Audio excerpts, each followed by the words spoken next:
Hello tout le monde, j'espère que vous allez bien. Il y a quelques jours, j'ai fait un live avec la webcam d'une interview que j'ai vécue et que je voulais vous partager avec Johan Bray de Cielan 1. Donc je vous mettrai en description des liens si vous voulez découvrir un petit peu le site. C'est une interview dans le cadre d'un futur projet artistique visant à mettre en avant des témoignages d'hommes ou de gens qui se reconnaissent dans les hommes sur la sensibilité, la masculinité, etc. Et également la sexualité. J'ai passé un très bon moment, c'était aussi pour moi l'occasion de montrer un petit peu tout ce qui tourne autour de ma chaîne YouTube. C'est des interviews comme ça, c'est totalement bénévole, c'est des interviews avec des journalistes, c'est des partenariats, c'est des prises de position, des prises de parole. L'interview, je l'ai faite comme d'habitude, c'est-à-dire sans langue de bois, sans but de plaire à qui que ce soit. Donc c'est des propos que je ressens, c'est des propos que j'ai, c'est un positionnement que j'ai. Voilà, il ne regarde que moi, on peut être d'accord ou pas d'accord avec mes propos. Simplement, il faut bien écouter les choses jusqu'au bout et essayer de réfléchir à une tournure de phrase, qu'est-ce que ça veut dire pour une personne. J'ai rien à me reprocher. Donc voilà, donc je voulais vous partager ce moment, j'espère que ça vous plaira. La vidéo, elle est très longue, je vous engage à la mettre en fond et à l'écouter si vous avez autre chose à faire. Bon allez, je vous laisse avec l'interview, et puis passez un bon moment. En 2016, j'ai écrit un spectacle sur l'égalité filles-garçons, qu'on joue depuis dans les salles de classe, on a 250. On fait 1 heure de spectacle et 1 heure de débat. Et sur le débat, je me suis rendu compte que les garçons ne parlaient jamais. Parce que c'est mixte, filles, garçons, collège, lycée, entreprise, prison, etc. Et du coup, je me suis demandé pourquoi ils ne parlaient pas les garçons. Alors quand ils parlaient des filles, ils parlaient à leur place, mais jamais d'eux. Donc est-ce qu'un garçon, ça n'a pas d'émotion, de sentiment, ça n'a pas de langue, pas de cerveau. Enfin, je me suis dit à quel point on est condamné à être silencieux. Et donc du coup, j'ai eu envie d'écrire un spectacle sur ça, sur les garçons, pour voir ce qu'il y a à l'intérieur, quoi. Ok, parfait. Et donc ça va être ça. Et ça va être ça. Ouais, Ok. et les spectacles, pour l'instant, si pour t'en dire quelques mots, c'est dans l'espace public. Ce sera donc dans les villes ou les villages directement, genre sur une place dans la rue, avec des cabines qu'on va installer comme une fête foraine. Vraiment plein de cabines, comme des attractions, des stands. Et les gens pourront passer de l'un à l'autre, ils dureront 5 minutes et pourront rentrer, sortir, ou entre 1 et 4 personnes maximum, vivre des attractions avec des systèmes numériques ou avec des vrais comédiens. Et je vous soumettrai aussi à votre accord, votre consentement, c'est hyper important pour moi cette question. Et certaines parties, pas avec le montage entier, mais des extraits seront utilisés dans les cabines pour que les gens puissent les écouter. Bien sûr. Mais ce sera avec votre accord, c'est moi qui me... C'est une perche. Non. Pour commencer, et pour te présenter... Sexuel dans sa sexualité, libertin, et un homme vivant. Voilà. Je dis souvent que je suis un homme du monde. Voilà. J'ai 39 ans, bientôt 40. Je ne les fais pas. Et voilà, j'essaye de vivre célibataire depuis quasiment toujours. Voilà, donc un homme seul, mais un homme présent. Okay. Et est-ce que tu dirais un homme viril? Je pense pas être un homme viril. C'est toujours compliqué cette question parce que moi, je me suis toujours vu comme un mec efféminé aux yeux des autres. Les gens qui me rencontrent me disent que c'est pas tout à fait le cas.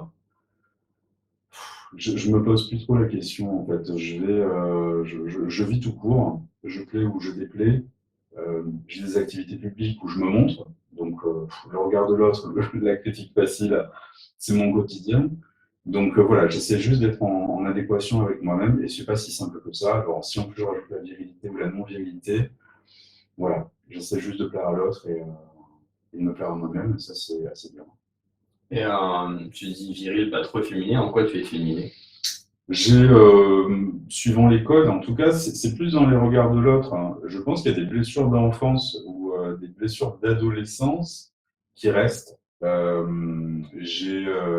J'étais en surpoids, j'étais en surpoids, après j'ai été très fin.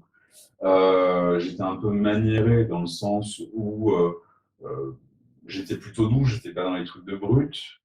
J'aimais pas du tout les sports dits de garçon. Je préférais l'artistique. Toutes ces choses, voilà, j'avais pas les mêmes centres d'intérêt. Donc ça pousse de suite à la stigmatisation quand on est jeune, ou même moins jeune d'ailleurs. Et puis voilà. Donc, je pense que c'est resté. Après, voilà, je peux être doux, j'ai une voix, enfin, je sais pas, j'ai du mal à. C'est très dur quand on est dans des métiers d'image où on se voit, on s'écoute, on n'a pas l'impression que ce soit nous, c'est toujours particulier. J'ai du mal à me juger. C'est très compliqué, ça passe souvent par le regard de l'autre. C'est dur à dire. Et aujourd'hui, dans tes cercles, tu évolues avec tout type de personnes, tu fais attention par rapport à ça, aux commentaires critiques que tu as pu avoir? Non, enfin, moi, je vais vers l'autre, point barre. Je cherche pas à savoir. La seule chose que je veux savoir, c'est si l'autre est un con. Je me fais encore avoir. Après, j'avoue, il y a des types de personnes et de personnalités qui m'attirent plus que d'autres. Mais autrement, non, je ne suis pas fermé. C'est-à-dire que, quel que soit le type de personne, hein, ce qu'il renvoie, je vais m'intéresser à l'humain avant le paraître. Donc voilà, et je pense que la virilité ou la non-virilité fait partie du paraître, hein.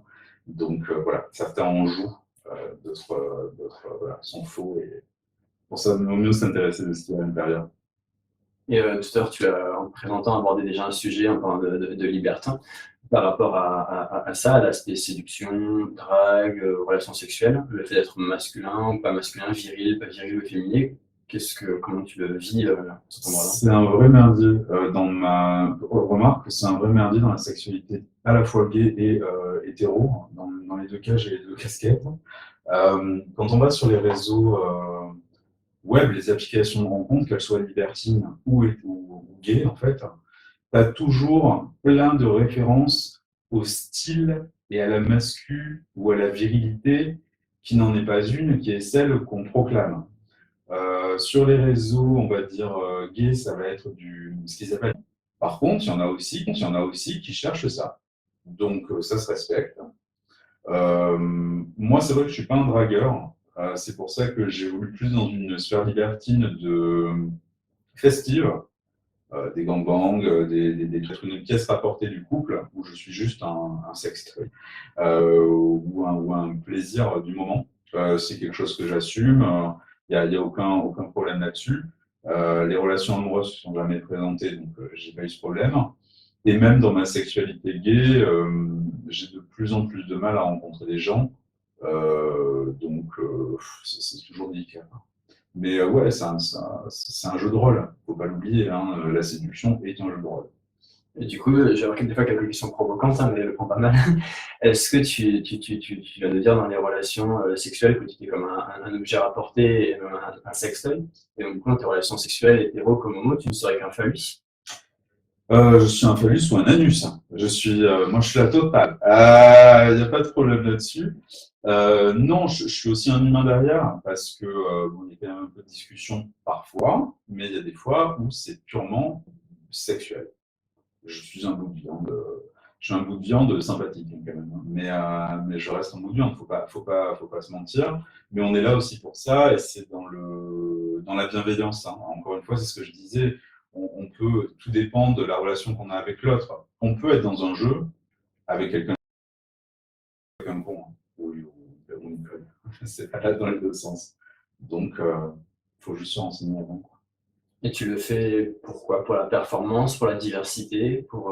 Non, il y a parfois des pulsions, ça peut être des crises de boulimie sexuelle. Je peux avoir 15-20 partenaires dans une soirée, quels que soient les genres. Il y a des fois où j'ai pas envie. J'ai de moins en moins envie avec ce que j'appelle des humains, dans le sens où je préfère maintenant avoir des sextoys qui vont me fournir du plaisir, où au moins il n'y a plus de problèmes relationnels, de confiance, de maltraitance, de vol, de tout un tas de trucs, de drogue. Ça sent vraiment bien la drogue. Donc voilà, ça dépend vraiment des périodes, des envies, et bien sûr, il faut que tout le monde soit consentant. Donc voilà, il faut trouver les occasions. Tu as abordé plusieurs, parce que c'est un univers que je connais absolument pas du tout. Tu as abordé plusieurs sujets. Est-ce que tu peux un peu raconter des anecdotes ou m'éclaircir, tu vois, de vol, de drogue? Oui, alors il m'en est arrivé tellement. J'ai eu des milliers de partenaires, j'en suis pas forcément fier, mais un exemple tout con. J'ai eu des partenaires réguliers dans ma sexualité homo, donc des hommes. Et un jour, en fait, un de mes partenaires que je connaissais déjà s'est barré avec les 3/4 de ma salle de bain, quoi. Les parfums, les machins, et c'était tellement improbable que tu te dis, mais ok, alors que c'est quelqu'un que tu as vu plusieurs fois. Il est parti avec des conneries, hein.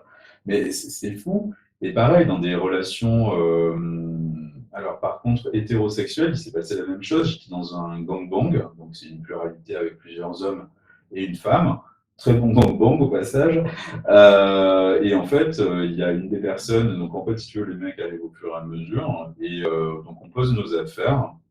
Et en partant, donc les garçons partent au fur et à mesure s'ils ont envie de partir, d'autres restent parce que tu peux avoir un apéro, c'est un bon moment. Et en fait, il y en a qui se sont fait chourer leurs affaires, quoi. Donc, tu as ça. J'ai eu des partenaires aussi qui sont arrivés dans des états corrects au moment d'arriver chez moi et qui, au fur et à mesure du plan sexuel, ont commencé à avoir un comportement différent, une attitude différente. C'est des gens qui étaient sous produits, donc sous drogue. À la fin, c'est flippant parce que tu prends plus aucun plaisir à anticiper des problèmes. Donc, moi, ça ne me convient pas. Et puis pareil, maintenant, avoir des rapports sexuels avec quelqu'un, c'est hyper compliqué, dans le sens où si tu veux avoir des rapports safe, donc le safe sex, donc sous protection, ça devient un vrai merdier dans la sexualité gay et hétéro. Et moi, je fais super gaffe à ça, enfin, mais moi, j'ai des valeurs là-dessus. Si tu veux rencontrer quelqu'un, bah alors, faut être au bon endroit, au bon moment, au bon timing, parce que tu es dans une sollicitation permanente où tu as intérêt d'être présent de suite, sinon tu te fais piquer la place. Enfin, c'est un peu merdique. C'est-à-dire qu'il y a une mise en compétition comme pour l'emploi au niveau de. Ouais, ah, mais c'est carrément ça. Hein. T'as pas intérêt à ce qu'il y ait d'autres mecs sur le chemin, par exemple, hein, sinon le truc il vire, quoi. Donc, t'as une chance sur deux de perdre le mec en chemin. Et c'est pareil, dans les relations hétéro, c'est des rendez-vous, c'est sur rendez-vous, sur fiche, sur témoignage. Enfin, c'est un trip advisor du cul, le truc. Hein. Donc, mais ceci dit, c'est aussi rassurant. Hein. Moi, je suis plus à l'aise dans la sphère libertine que gay, tu vois, dans mes relations sexuelles internes. Alors, toujours dans ma candeur de ce milieu-là, tu me parles d'un gangbang, donc c'est une fille avec plusieurs garçons qui sont soi-disant hétéros, qui sont hétéros, pas forcément ou... Alors, dans l'acte, ils le sont. Ouais, je les ai vus. Hein. Donc, si tu veux, je sais qu'ils sont au moins hétéros. Après, moi, c'est vrai que j'ai un rapport à la sexualité où hétéro, homo, etc., c'est un petit peu compliqué pour moi. Je pars du principe qu'à partir du moment où une personne a des sentiments pour quelqu'un, voilà, ou un attrait pour quelqu'un, il est dans cette sexualité-là, mais il n'y a pas de problème. Je veux dire, chacun fait ce qu'il veut là-dessus. J'ai d'ailleurs une proche qui est travestie ou transsexuelle travestie. Et en fait, très clairement, j'ai déjà vu dans un gangbang, je sais très bien que les mecs qui sont venus étaient attirés par son côté féminin et non pas ses attributs masculins. Donc là, est-ce qu'ils sont homo, est-ce qu'ils sont bi, est-ce qu'ils sont hétéros? Pour moi, c'est des mecs qui aiment les femmes ou la vision d'une femme. Alors qu'un homo, il cherche à être avec un homme. Après, c'est un autre débat, mais bon, voilà. Mais moi, en tout cas, sur les gangbangs hétéros que j'ai fait, effectivement, ils étaient bien hétéros, ça c'est sûr.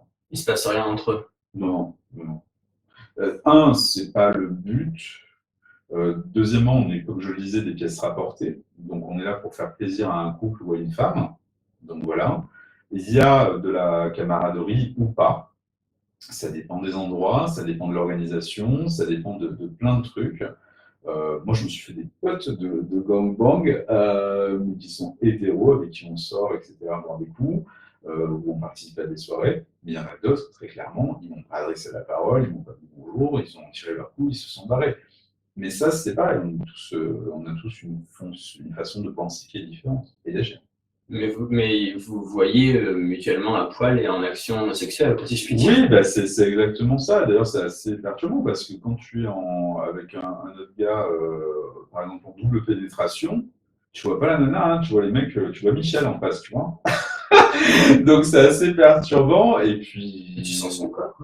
Ah non, tu sens éventuellement ses couilles, mais qui tapent, mais non, c'est assez particulier, quoi. C'est drôle pour le coup. Moi, ça me fait rire, quoi, si tu veux. Mais dans les faits, c'est tellement ça, quoi. Moi, je sais que par exemple, quand je suis dans un truc hétéro ou dans un gangbang hétéro, je n'en ai rien à carrer des mecs autour de moi. Alors que potentiellement, j'ai une faculté d'adaptation Non, c'est vraiment, je pense que c'est un état d'esprit, hein, tu vois. Ok, ouais, il n'y a pas de drague ou de matage entre garçons, quoi. Non, ou alors c'est du matage, mais plutôt de se comparer. Enfin, moi, je sais que je me suis tapé des crises de mou, hein, on va dire ça, où je me suis comparé aux autres mecs physiquement. Ouh, et je me suis dit, merde, putain, il est tanké comme une arbalète, hein, et l'autre aussi, on est mal.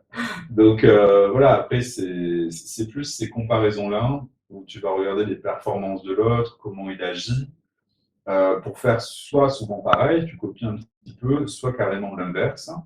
Voilà, ça dépend vraiment des gens, quoi. Et comment ça s'organise du coup? Enfin, comment on arrive à faire un gangbang? Bah, tu passes une annonce, tu dis bonjour et tu y vas, quoi. Non, je sais pas, moi ça se passe comme ça. Soit tu fais partie de catalogue, enfin, moi je faisais partie de catalogue, je m'explique. Tu as des hommes qui sont organisateurs de soirées, donc qui ont des catalogues entre parenthèses, avec tout un tas de personnalités différentes. Des jeunes, typés européens, etc., montétans, telle pratique, tel comportement sexuel, tout un tas de trucs. Et ensuite, tu as un couple ou une femme qui va aller voir cet organisateur et qui va dire, bon, moi je voudrais un gangbang, je suis fan de telle ou telle pratique, j'ai envie de telle ou telle ambiance, est-ce que vous pouvez me proposer quelque chose ou pas? Et là, boum, tu reçois des invites, ou autrement, tu vas sur des sites libertins. Tu as un site qui s'appelle Wild, par exemple, c'est l'ancien Dépêche. Là, tu as tout un tas de soirées. Donc, ça peut être dans des clubs, ça peut être des soirées privées. Voilà, c'est un jeu, hein. Faut voir ça comme un jeu. Après, il y a aussi des soirées payantes. Enfin, voilà, c'est comme tout. Et alors tu dis qu'il y a un catalogue avec toutes les attributs, là tu parles de taille de sexe, de pratique. Les trois quarts, ouais. Bah, moi, je sais que dans mon cas, la toute première fois, j'avais été mis dans un catalogue, donc j'avais rencontré le mec hétérosexuel d'un certain âge, très bon standing. Donc, très clairement, il voulait me rencontrer pour savoir comment je présentais, parce que les gangbangs avaient lieu souvent dans des hôtels haut de gamme, donc il ne fallait pas se faire repérer. Et c'est vrai que moi, je passe assez bien, enfin, partout, quoi, dans ma façon d'être, le style, etc. On m'a demandé de. Alors, ça, c'était surprenant. On m'avait demandé de me laisser mon pantalon pour montrer que c'était pas des fausses photos que j'avais envoyées. Donc, très clairement, le mec a vu ma bite, quoi. Et après, il m'a demandé à peu près comment j'étais sexuellement. En gros, si j'étais plutôt doux, comment je m'insérais, est-ce que je durais longtemps, etc. Et c'est super intéressant ce genre de questions parce que ça va te permettre d'anticiper la soirée pour la personne. Si la nana ou le couple n'a pas forcément envie d'avoir un mec avec un braquemar énorme ou a une préférence sur des sexes plus grands, bah, ça va te permettre de trouver ça. Enfin, l'idée, c'est que la personne passe un bon moment et les garçons aussi, quoi, que tout le monde soit OK. Donc, je suis plus à l'aise, moi, sur les organisations d'événements que les lieux, les trucs en club au tout venant, quoi. Et du coup, tu as pu complexer par rapport à la taille de ton sexe, etc. Pas par rapport à la taille de mon sexe, plus par rapport à mon physique. En fait, je vis très mal mon poids en ce moment et depuis quelques années, par rapport au stress, etc. J'ai pris vraiment beaucoup de poids. J'ai des problèmes de peau qui sont apparus aussi à cause du stress, des vitiligo, des choses comme ça. Et me perturbe un peu dans ma vision à moi de mon corps, que j'aime pas, que je pourrais aussi transférer sur le fait qu'on ne pourrait pas l'aimer, alors qu'il y a des garçons ou des femmes qui aiment bien mon corps à moi. Non, j'ai jamais eu de problème sur mes performances ou ma taille de queue. Par contre, c'est vrai, c'était plutôt sur mon corps et mon déplacement dans l'espace, on va dire. Voilà, c'est plutôt par rapport à ça. Et puis aussi parce que j'ai moins de rapports avec des femmes qu'avec des hommes. Donc, c'est toujours un petit peu plus flippant pour moi. Et il y a aussi cette crainte qu'il y ait un con qui dise, par exemple, que je suis bi, dans le but de me déstabiliser, parce que tu as aussi des cons, hein, c'est ce que je te disais au départ, qui ont des préjugés là-dessus et qui vont penser que tu vas chercher à leur toucher la queue. Voilà. Alors, en fait, j'en ai rien à foutre. Donc voilà, il y a toujours cette petite crainte-là. Donc c'est pour ça aussi peut-être que j'ai ce comportement de ne me focus que sur les nanas. Je discute avec les gars après, mais sur l'acte, voilà, au moins ça évite tout problème ou ambiguïté, quoi. Ambiguïté, c'est le problème. Et tu dirais que c'est quoi la fréquence de tes rapports sexuels? Tellement variable. Il y a quelques jours, j'ai eu 14 partenaires en une nuit. Et j'ai rien eu pendant un mois. Euh, c'est à la fois trop, c'est beaucoup trop, et c'est vraiment des pulsions, et pas dans des contextes agréables. Si j'avais le choix, en fait, au final, ne m'apporte quasiment aucun plaisir. Quand tu dis 14, c'est pas 14, enfin, c'est 14 partenaires, mais oui, donc 14 actes sexuels aussi, mais c'est pas 14, enfin, jouissance et. Si, mais après, ça dépend dans quel sens. Si par exemple sur cette action-là, c'est un rapport avec des mecs et où je suis passif, c'est-à-dire celui qui se fait, qui est dessous, qui se fait sauter, il ne peut pas forcément y avoir de jouissance éjaculatoire, on va dire, pour moi. Par contre, il y aura une jouissance pour l'autre. Après, si c'est des partenaires féminines, ça peut être aussi le cas dans mon cas où je serai à ce moment-là actif. Et du coup, il peut y avoir 14 jouissances sans problème, puisque tu as des pauses, tu reprends, etc. Ou au moins des orgasmes, même s'il n'y a pas d'éjaculation. Et pourquoi tu n'as pas le choix? Tu disais ça juste avant. En fait, j'ai le choix de mes partenaires, mais disons que tu le subis, en fait, cette pulsion. C'est-à-dire que tu as envie d'avoir X partenaires ou tu as envie d'avoir du contact. Je ne sais pas très bien comment dire, l'analyser. En tout cas, c'est présent et ça m'arrive de plus en plus souvent, quoi. Donc, à cogiter, mais ça devient de plus en plus régulier. Sans fierté. Et tu te souviens de la première fois que tu as découvert ton sexe, enfin son fonctionnement? Très bien, très très bien. J'étais tout jeune. Je devais avoir. Alors, je m'y perds toujours dans les âges. Je sais que j'étais en primaire. Ça, c'est sûr. Je me rappelle très bien où c'était. En gros, je crois que j'avais découvert un porno. Je me rappelle très bien de ce porno d'ailleurs. Je l'ai retrouvé. Et en fait, ce qui était assez bizarre, c'est que je me rappelle, j'avais été voir mes collègues, enfin mes potes. Alors, on est dans le sud ici, donc on est des collègues. J'avais été voir mes potes et moi, ouais, ouais, j'ai vu. Je suis dit, vous n'avez rien arrivé de particulier, quoi. Et les autres personnes me disaient, ben, si, on s'est bien bandé. Et moi, je savais pas ce que ça voulait dire. Et du coup, après, j'ai un peu su, quoi. Et j'ai dit, ouais, c'était les premières érections, l'envie de se toucher. Je ne sais plus s'il y avait eu éjaculation à ce moment-là. Et ouais, je m'en rappelle hyper bien. Mais je suis capable de revivre la scène, quoi. Je me vois, l'école, les collègues en question, le contexte, le fameux porno que j'ai retrouvé. Non, je me suis dit, tiens, il y a un truc pas normal, mais et en même temps, ça me semblait normal aussi, c'était assez bizarre. Mais il faut savoir qu'au niveau de mon apprentissage du corps, j'ai évolué. Alors, on est dans le sud de la France, donc du coup, les plages naturistes, tout ça, c'est un peu le quotidien. Enfin, c'est pas un quotidien, mais c'est pas quelque chose d'insolite pour nous, dans le sud en tout cas. Donc, en gros, des corps d'hommes nus, j'en avais déjà vu. Voilà, c'était pas une nouveauté. J'avais déjà aussi compris certains trucs. Donc voilà, j'avais déjà vu des comportements. Mes parents aussi m'avaient mis en garde sur certains comportements, donc sur les plages naturistes, etc. Donc j'étais à peu près au courant et ça avait comporté tout ça, quoi. Et du coup, ta fréquence masturbatoire, tu dirais? Actuel, En moyenne? alors c'est différent parce que pour le coup, moi, il y a un rapport professionnel. Il y a un rapport professionnel. Moi, je suis testeur de sextoy, donc du coup, je teste mes produits. Donc, il y a au moins 1 à 2, 3 produits par semaine. Donc, c'est très régulier et ça va être plusieurs fois par semaine. Je ne pourrais pas te le quantifier exactement. En tout cas, en envie personnelle, je dirais que c'est au moins 1 fois par semaine, cumulé avec les activités professionnelles. Je suis un branleur pro. Mais voilà, ouais, c'est ça, facilement, au moins 1 fois par semaine sûr. Et après, il y a le pro. Donc, Et attends que je me perde pas. Est-ce qu'on va rentrer sur ce sujet? J'avais un autre sujet sur lequel penser. Oui, et tu préfères, du coup, tu disais ça, te masturber ou les sextoys que des relations sexuelles, tu as dit? alors, ça dépend.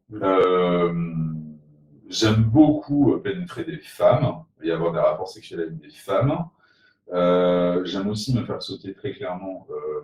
Donc là, si tu veux, l'avantage, c'est qu'il y a des outils qui permettent de pouvoir subir le pegging ou une sodomie sans partenaire pénétrant, donc God, fuck machine, etc. Et du coup, effectivement, il y a des fois où, alors c'est pas un manque, hein, je vais pas aller violer quelqu'un, c'est juste qu'il y a des fois où ça taquine, quoi. Tu as vraiment très envie d'avoir un rapport avec un humain, donc, mais ça me manque pas. Il y a des palliatifs qui sont mis en place, c'est aussi pour ça que j'en ai fait mon métier, et du coup, voilà, quoi. Mais maintenant, ce qui me gave, c'est plus l'irrespect global des individus à mon égard, ou peut-être même à l'égard des autres, mais je suis pas là pour confirmer, mais en tout cas à mon égard. Donc du coup, ça me saoule. Ça me saoule de passer des heures avec quelqu'un qui se branle virtuellement, alors que moi j'ai un espoir de le rencontrer. Ça me saoule d'avoir des zombies. Ça me saoule de tomber peut-être sur des escortes femmes, en l'occurrence, ou des escortes hommes, qui ne me disent pas clairement, même si je suis pour le travail du sexe, et que j'ai aucun problème là-dessus. Enfin voilà, quoi. Donc au final, on est mieux servi que par soi-même, quoi. J'ai un garçon que j'avais interviewé qui m'avait fait apprendre cette expression que je connaissais pas du tout, Gisèle la fidèle. Gisèle la fidèle. Tu connais? Non, mais j'ai hâte que tu m'expliques. Ah ouais, apparemment c'est ta main droite. C'est ta main droite, d'accord. Gisèle la fidèle, ouais. Eh ben, écoute, la Gisèle est mon damoiseau. Bon, ben. Et la main gauche, du coup, pour ta culture, ça s'appelle Gauthier le PD. D'accord. Mais il habite à Rouen, donc c'est peut-être la culture du Nord. Ok. Ouais. Sinon, on l'a pas, tu vois. Ouais, je connaissais pas Non, du tout. on a la SEG, c'est sous branlé, mais en dessous, mais voilà. Ok, non, j'ai pas le truc là. Et comment ça se passe, comme tu disais là, 14 partenaires, comment tu arrives à ça, par exemple, la semaine dernière là? Bah, en fait, c'était même sur une soirée. Bah, c'est très simple, hein, c'est l'activité des réseaux. Donc tu vas sur des réseaux qui sont dédiés à ça, et hop, c'est de l'abattage. Soyons honnêtes, hein, c'est vraiment de l'abattage pur. Tu as très peu de choix de tes partenaires, entre parenthèses, c'est toujours à t'en dire non. Mais tu prends un peu au tout venant. L'autre ne te sert à rien, c'est juste un bout de chair, un passe-temps. Et c'est aussi pour ça que j'ai souvent un peu peur, parce qu'on ne sait pas sur qui on peut tomber, on ne sait pas ce qui peut nous arriver. Le safe-sex, donc, du coup, est super important dans ce cadre-là. Et voilà. Donc, il faut toujours avoir des garde-fous. Après, c'est vrai que moi, je suis quelqu'un d'assez assez carré. C'est-à-dire que ces plans sexe sont généralement dans des hôtels. Par sécurité, il y a des caméras, il y a un suivi. Quelqu'un qui a un comportement pas net sera repéré. Il y a l'accueil en bar. Enfin, voilà. En tout cas, maintenant, les 3 quarts de mes rendez-vous se font dans des lieux comme ça, soit des sex clubs, soit des hôtels, pour la sécurité. Et puis, comme ça, je fais pas choix des trucs où on limite. Oui, oui, parce que quand tu dis 14 partenaires la dernière fois, là, c'est pas 14 lieux différents, Non. tu fais une tournée. Non, tu vas. Ah oui, c'est vraiment sur quelques heures, une soirée. Ouais, ok. Oui, effectivement, tu peux tomber. Enfin, ouais, si tu pourrais tomber, enfin, moi, je pense plutôt dans le milieu gay aussi, mais de ne pas savoir qui tu vas rencontrer, que ce soit potentiellement un piège, enfin, etc. Faut toute cette peur. Bah, c'est ça, de toute façon, sur les réseaux, maintenant, les gens n'ont même pas de visage. Donc, en gros, tu vois des bites, des torses ou rien. Donc, au final, tout le monde peut être n'importe qui. C'est aussi pour ça que ça me déplaît. Quand tu vois qu'une personne, par exemple, va passer 4 heures à te parler sur Internet, hein, mais te dit qu'il n'a pas 30 secondes à t'accorder pour te téléphoner, tu m'expliques comment il va trouver une heure pour me l'aider. Donc, non, j'ai vraiment du mal avec ça et ce fonctionnement-là de surconsommation sexuelle à la demande. Même si je la pratique, mais j'ai l'impression que je la pratique pas quand même comme ces personnes-là, dans le sens où moi, c'est vraiment concret, on y va et voilà. Et est-ce que ça te rend heureux? Pas du tout. Ni pas heureux, pas fier, pas forcément malheureux. C'est juste que c'est chiant et que ça ne correspond pas du tout à ce que j'ai envie d'avoir. Mais on y va. Alors pourquoi, je ne sais pas. Très bizarre.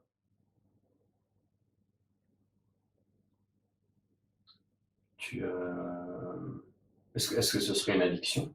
Je pense c'est pour ça que je disais le terme bullying. Il y a ça, il y a le fait aussi que je ne me plaise pas. Donc, est-ce que c'est pour essayer de potentiellement plaire à quelqu'un? J'en sais rien. Mais c'est comme ça depuis très longtemps, hein. Je pense que depuis que j'ai eu des activités sexuelles, à part les quelques premières années, je suis tombé vraiment dans ces travers-là. Je suis aussi dans une sexualité dite hard, assumée, pas forcément BDSM, mais plutôt hard. avec les hommes. Je suis plutôt plan-plan avec les femmes, très, très, très normal. Mais non, je suis incapable de dire pourquoi ce comportement-là, quoi. Et justement, tu me reposes une question. Enfin, une double question. À la fois, est-ce que tu te souviens de ta première expérience sexuelle? Et ensuite, comment tu en es arrivé là? Enfin, est-ce que tu sais comment après... Totalement. La première expérience, c'était avec un mec. Alors, c'est ça qui est drôle. C'est-à-dire que je suis allé avec les hommes au départ, non pas par envie, mais par défi et par critique. Tout le monde disait que j'étais pédé. Et je me suis dit, à mon avis, ça doit être vrai, mais genre, moi, je l'assume pas, quoi, tu vois. Et en fait, je m'attendais toujours des nanas, quoi. Et du coup, j'en ai trouvé un. Il était correct. Nicolas, il s'appelait. Et du coup, j'ai dit, putain, il est bien lui. Allez, donc boum, direct, je l'ai attrapé, on s'est vu, il y a quand même une relation, c'est quelqu'un que j'aimais bien, donc il s'appelait Nicolas. Il avait mon âge, et du coup, j'ai fait la totale. Je crois que je me suis fait sauter et tout, nickel. Bon, ça s'est bien passé. C'était pas désagréable, mais encore une fois, c'est parce que je suis tombé sur le super bon partenaire, quoi. Ce mec-là, c'est très drôle. Dès qu'on a fait ça, il faut savoir que on était sur les débuts des réseaux sociaux, enfin, pas des réseaux sociaux, mais des chats.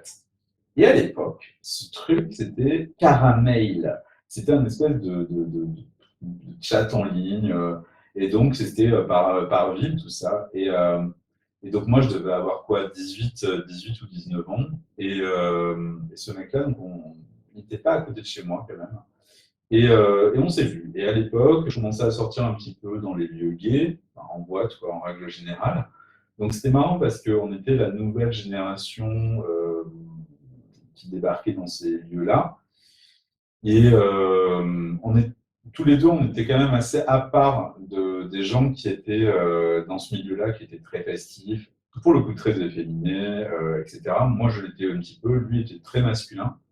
Et dans les codes de la masculinité, on va dire ça comme ça. Et en fait, il a commencé à fréquenter le milieu.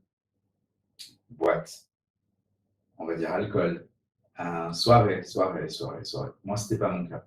Et à un moment donné, je l'ai vu vraiment basculer sur quelque chose que je ne reconnaissais plus, qui n'était pas la chose qui m'avait attiré chez lui. Et il faut savoir aussi qu'à partir du moment où j'ai couché, et bien en fait, le regard des gens a totalement changé sur moi. C'est-à-dire que je suis devenu convoité. Alors qu'au départ, quand j'étais puceau, on ne voulait pas me sauter, ou on ne voulait pas avoir de rapport avec moi, tout simplement parce qu'ils avaient très certainement peur que je m'attache ou autre. À partir du moment où j'ai eu couché, il y a eu tout un tas d'abeilles qui ont commencé à tourner autour de la ruche. Et moi, comme un con, je me suis fait avoir. C'est-à-dire que j'ai cru tous ces putains de bourdons. Et je me suis dit, putain, ah ouais, lui, je lui plais. Et alors peut-être qu'il faut que j'y aille. Et puis j'étais dans une mouvance, tu sais, bercée par Hélène et les garçons, tous ces trucs où tu croyais que, très clairement, moi, je pensais que j'allais faire ma vie avec ce putain de Nicolas. Donc, tu vois, c'était des trucs comme ça. Et je suis tombé de très, très haut. Et suite à ça, j'ai eu 2-3 relations qui ont duré. Alors, relation longue pour moi, c'est quelques mois. Et voilà, finalement, quand c'est déjà 10 minutes, c'est déjà bien aussi. Mais là, c'était quelques mois. Et puis, je me suis rendu compte qu'en fait, ça a été. Plus j'étais déçu, plus en fait, j'étais déçu des relations que j'avais avec les gens. Beaucoup de déceptions, notamment sur le respect, les mensonges, les comportements changeants, l'alcool. Moi, je ne bois pas, par exemple. La fête, je ne fais pas, je ne bois pas. Enfin, voilà. Tout ça me fait hyper peur. Et puis, on est dans ce milieu de convoitise permanente et c'est pas ma philosophie de vie, quoi. Donc, je me rappelle très bien de tout ça. Comment tu as commencé ton activité professionnelle, cette activité professionnelle? Celle que j'ai actuellement, j'ai passé Alors, j'avais ouvert. J'ai toujours été dans le transgressif, quoi. Et j'ai toujours aimé le cul. L'érotisme. Je travaillais dans le luxe. Les produits de luxe que je vendais avaient des codes toujours liés au libertinage. Des chaussures de luxe avec des talons de folie, des sacs, des bijoux, vraiment tout ce qui était lié dans l'attractif, au plaisir, enfin tous ces codes-là, ça m'a toujours plu. Même gamin, je me rappelle que j'adorais tout ce qui était Moulin Rouge, les shows qu'on avait le 31 décembre à la télé. Je crois aussi que je vous l'avais chez Michou, non pas pour le côté trans, travesti, etc., mais c'était ce côté de la féminité outrancière, enfin bref, tu vois, tous ces codes-là. Donc déjà, les femmes, le corps des femmes, les attributs féminins m'ont toujours attiré, quoi. Donc il y a toujours eu quelque chose. Et puis, je me suis rendu compte qu'en fait, il y avait un putain de tabou autour de la sexualité, comme moi je l'ai vécu, où en fait, bah, tu n'as pas le droit de prendre du plaisir. Et puis, il y a eu aussi cette expérience avec des femmes. Je suis allé avec des femmes, mais très tardivement. C'est-à-dire que j'ai toujours été attiré par des femmes, mais en fait, parce qu'un troupeau de cons ont dit de moi que j'étais gay, j'ai vraiment pensé que en gros, je ne l'assumais pas. Alors que si ça se trouve, je suis un putain d'hétéro qui était, comment on appelle ça, hétéro curieux, ou je sais plus quel est le terme, flexible, c'est ça, je sais plus le mot. Et en fait, non, je pense que maintenant, je suis attiré par qui j'ai envie d'être attiré, qui est en retour de moi, quoi. Mais tu vois, c'est venu de là. Et ça m'a perturbé intégralement. Et je me suis dit, mais putain, je comprends parfaitement maintenant des mecs hétéros qui se retrouvent attirés par des hommes, et surtout qu'en plus, il y a un gros problème, c'est qu'il y a beaucoup de mecs hétéros qui pensent qu'ils sont gays parce qu'ils ont envie de se faire sodomiser, ce qui n'a rien à voir. Donc voilà, c'est juste du plaisir anal, quoi. Donc il y a tout un truc, et je me suis dit, bon allez, on va y aller clairement, on va parler de sextoy, on va parler de love doll, on va parler de masturbation, on va parler de God, et on va dire qu'on a le droit d'en profiter, en évitant au maximum de se mettre dans des cases, gay, libertin, etc., de revendiquer en permanence une pancarte, et on va expliquer qu'on peut prendre du plaisir et qu'on a le droit de le faire. Et voilà, donc ça s'est lancé comme ça il y a quelques années, et depuis ça continue. C'est pas simple, mais ça continue. Et concrètement, comment ça marche aujourd'hui ton métier, enfin, en quoi ça consiste? Alors actuellement, je suis créateur de contenu donc, sur les réseaux sociaux. Je suis aussi intervenant quand il le faut. Ça peut être des salons, ça peut être des émissions, des choses comme ça, où je vais parler de sexualité masculine, sans faux semblant, avec des mots simples. J'ai aussi une formation, on va dire, un peu liée à la sexothérapie, que je ne mets pas forcément en avant, c'est pour ma culture personnelle. Je fais des tests de sextoy où je suis plutôt critique de sextoy, c'est-à-dire que très clairement, avec moi, c'est sans langue de bois. Si un truc est nul, je vais te le dire. C'est aussi pour ça que c'est compliqué pour moi, parce que je suis un anti-influenceur. Donc en gros, mes revenus sont très aléatoires, parce que les marques, forcément, si on dit que c'est pas bien le produit qu'on présente, ils ne vont pas nous rappeler ou pas nous payer. Voilà, l'idée en tout cas, c'était de dire que les hommes peuvent, cisgenres, etc., peuvent avoir justement du plaisir avec des objets, que c'est pas dégueulasse, et qu'on peut trouver des choses par rapport à des problématiques. Et je suis aussi très lié au métier du handicap. Handicap et sexualité, c'est aussi un créneau que j'ai, parce que y a encore plus de problématiques pour trouver des produits adaptés et à des prix corrects, parce que c'est très cher. Et donc, du coup, c'est les marques qui te les envoient, tu les démarches, comment ça se... Alors, généralement, ils viennent à moi parce que je suis le seul en France à avoir pris cette particularité sur certains réseaux sociaux, même si des gens ont commencé à me prendre un peu mon créneau. Bon, je sois seul pour tout le monde. Mais par contre, ils n'ont pas la même singularité que moi, parce qu'eux sont influenceurs, donc ça sera toujours positif. Je fais des démarchages où je fais mes achats perso. Et du coup, j'essaye de trouver des choses qui peuvent être intéressantes ou qui correspondent aux questions que je reçois en privé. Et puis pareil, je fais tout ce qui est intervention, comme avec la masculinité, comme en ce moment. Donc voilà. Tu dirais que c'est quoi les questions qui reviennent en ce moment? Tu dis que les questions privées, quelles sont les problèmes actuels? Problème d'érection, envie de se faire sauter. Ça, c'est régulier, tout de fond. Et des questionnements sur je crois que je suis gay parce que j'adore avoir quelque chose dans le cul, quoi. Et là, je me dis putain, au moins ils en parlent, c'est l'essentiel. Donc ça revient très très régulièrement. Et puis aussi, il y a le critère de sensation. Comment avoir plus de sensations, comment faire plaisir à sa copine, comment amener des sexuels dans son jeu de couple, comment pimenter sa vie sexuelle. J'ai aussi une question sur le milieu du libertinage, puisque de temps en temps ça sort, et je le dis, puisque je parle, comme je parle dans la vraie vie. Donc voilà, ça peut être vraiment des questions surtout. Mais le côté pegging, donc sodomie anale, revient de plus en plus. Ouais, c'est une question que je fais systématiquement quand je fais des entretiens avec les garçons. Je leur demande qu'on parle de plaisir et de sexualité. Et est-ce qu'ils ont déjà eu une jouissance prostatique ou aussi une prostatique et tout? Alors, des fois, ils ne savent même pas de quoi je parle, souvent. Et sinon, c'est bon, je suis pas lié, quoi. Ben, c'est ça, c'est un peu le problème. C'est un peu le problème. Mais ça, on est encore sur ces préjugés qui datent et qui perdurent. Mais bon, on a été dedans, quoi. Donc, c'est délicat. C'est comme moi, mais mes jurons préférés, c'est de traiter quelqu'un d'enculé. Donc, voilà, hein, on est dans le sud. Voilà.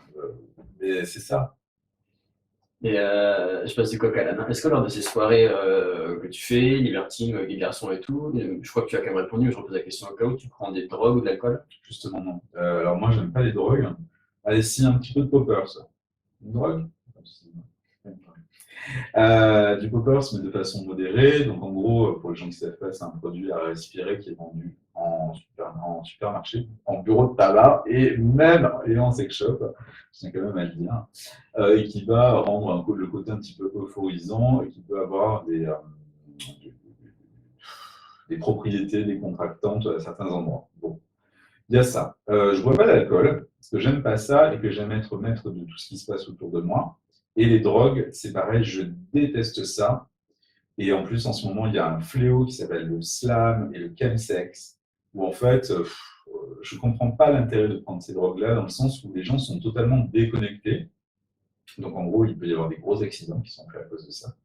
Et moi, j'aime bien avoir la main mise sur tout ce qui se passe autour de moi et sur moi. Donc du coup, voilà. Mais non, c'est même pas un verre de champagne. Je prends le champagne après le sexe, mais pas avant.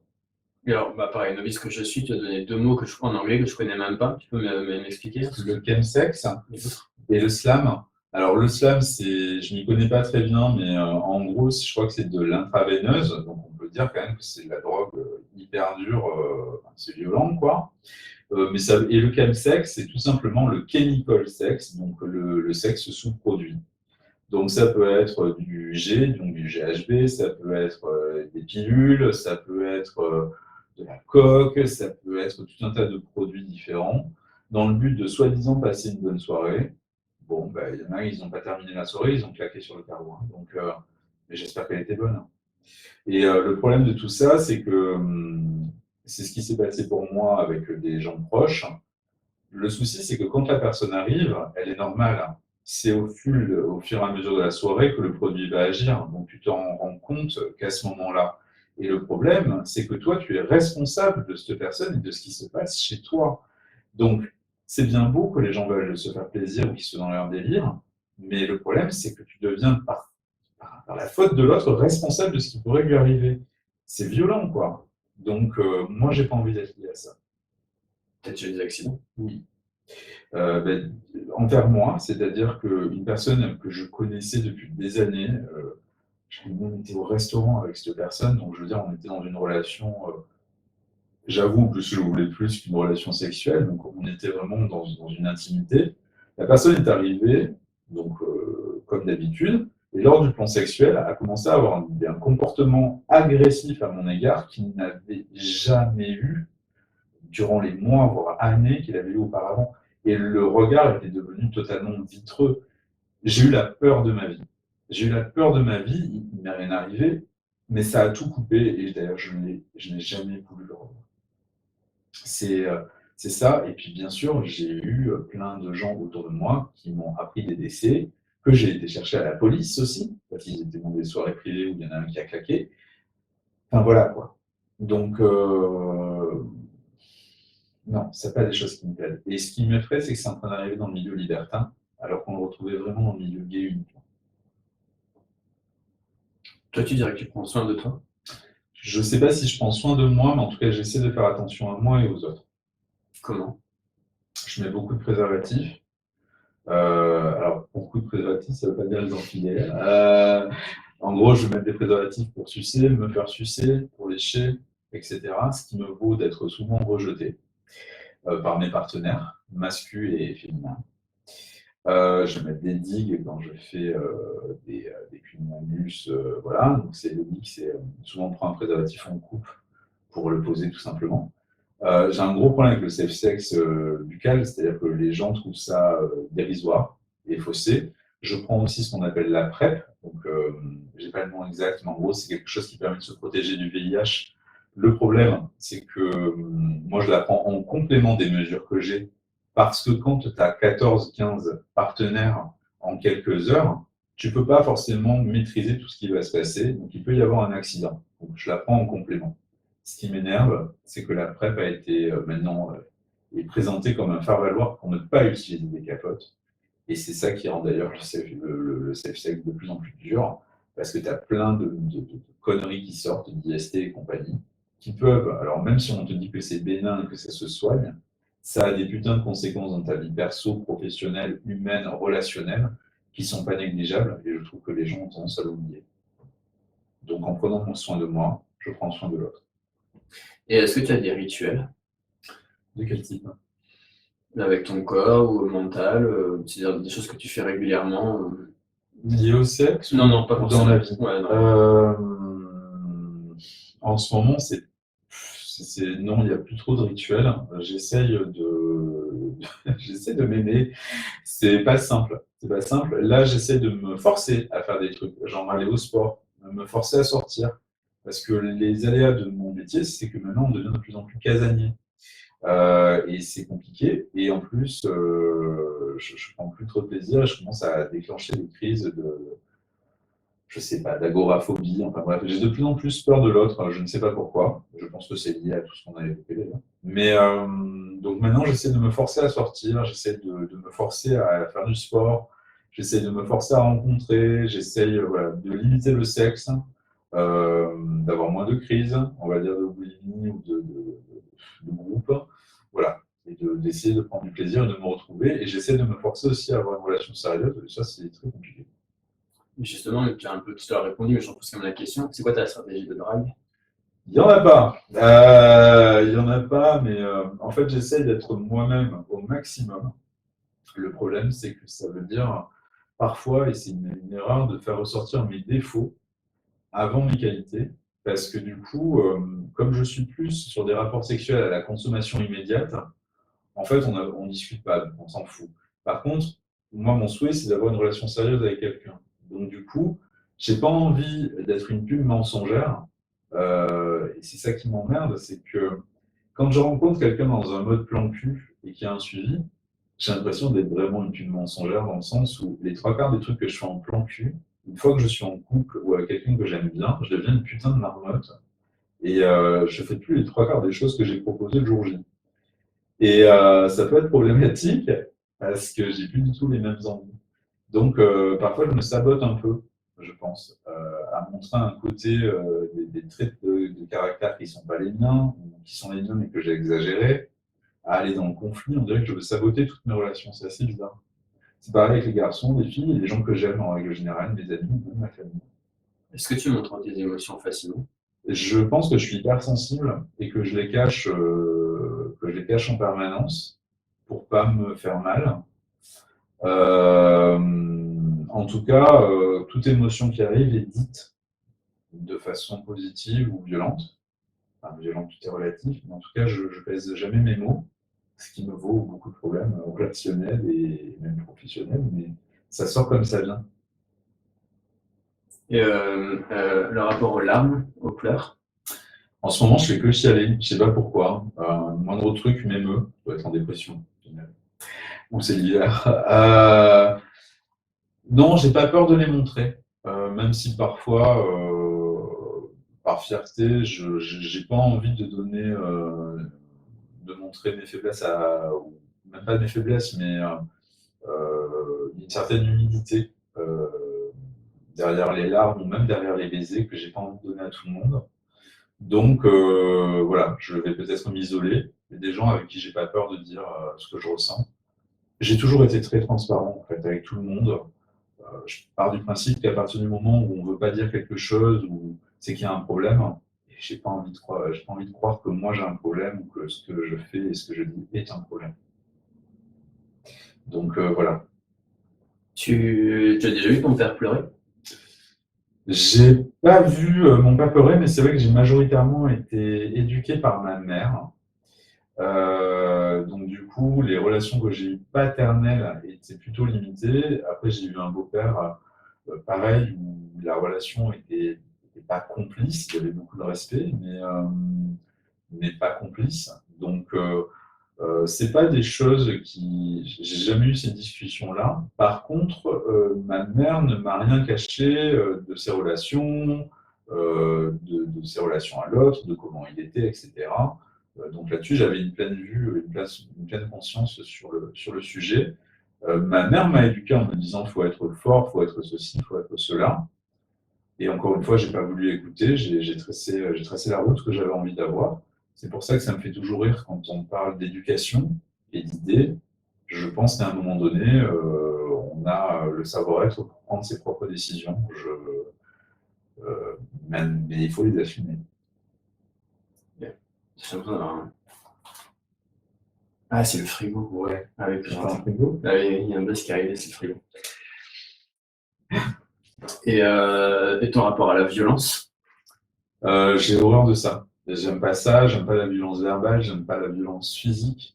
Je trouve que c'est la parade des faibles. Et dernièrement, là, je fais beaucoup de boulot à la con, des boulots alimentaires. Je fais des guises en vache qui rit, je réponds au téléphone. En permanence, je me fais agresser pour des conneries. Les gens deviennent de plus en plus violents pour tout et n'importe quoi. Tu regardes la télé, ça hurle. Tu regardes les émissions de télé-réalité, c'est des bastons, on ne sait même pas pourquoi, pour des conneries. Tout est dans la violence. Je ne supporte plus ça, donc effectivement, je ne vais pas là-dedans. Par contre, j'ai tendance à être très piquant et aller au conflit. C'est-à-dire que je ne suis pas dans la... Je caresse pas les gens dans le sens du poil. Par contre, je ne les insulte pas et je ne les agresse pas gratuitement. Et il y a des fois où j'ai pas l'appareil, quoi. Donc, on ne sait pas pourquoi. Tu as déjà subi des violences physiques? Oui. Oui. J'ai même été, je pense qu'on peut parler de viol, même si le mot est toujours un peu compliqué, avec des partenaires que j'ai eus et avec qui j'ai été en couple pendant des années. Il y a eu beaucoup de choses, ouais. Il y a eu beaucoup de choses comme ça. Beaucoup de manipulation aussi de certains hommes que j'ai fréquentés à mes débuts. Manipulation morale, bien entendu. Mais ouais, c'est déjà arrivé. Maintenant, ça n'arrive plus, puisque je réponds et j'ai du recul sur les choses.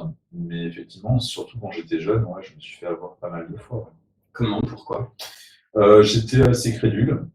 C'est un peu ce que je disais tout à l'heure. Moi, je pensais qu'à chaque fois que je présentais quelqu'un, ça allait être ma relation qui allait durer. Et voilà, je fréquentais des gens toujours plus âgés que moi.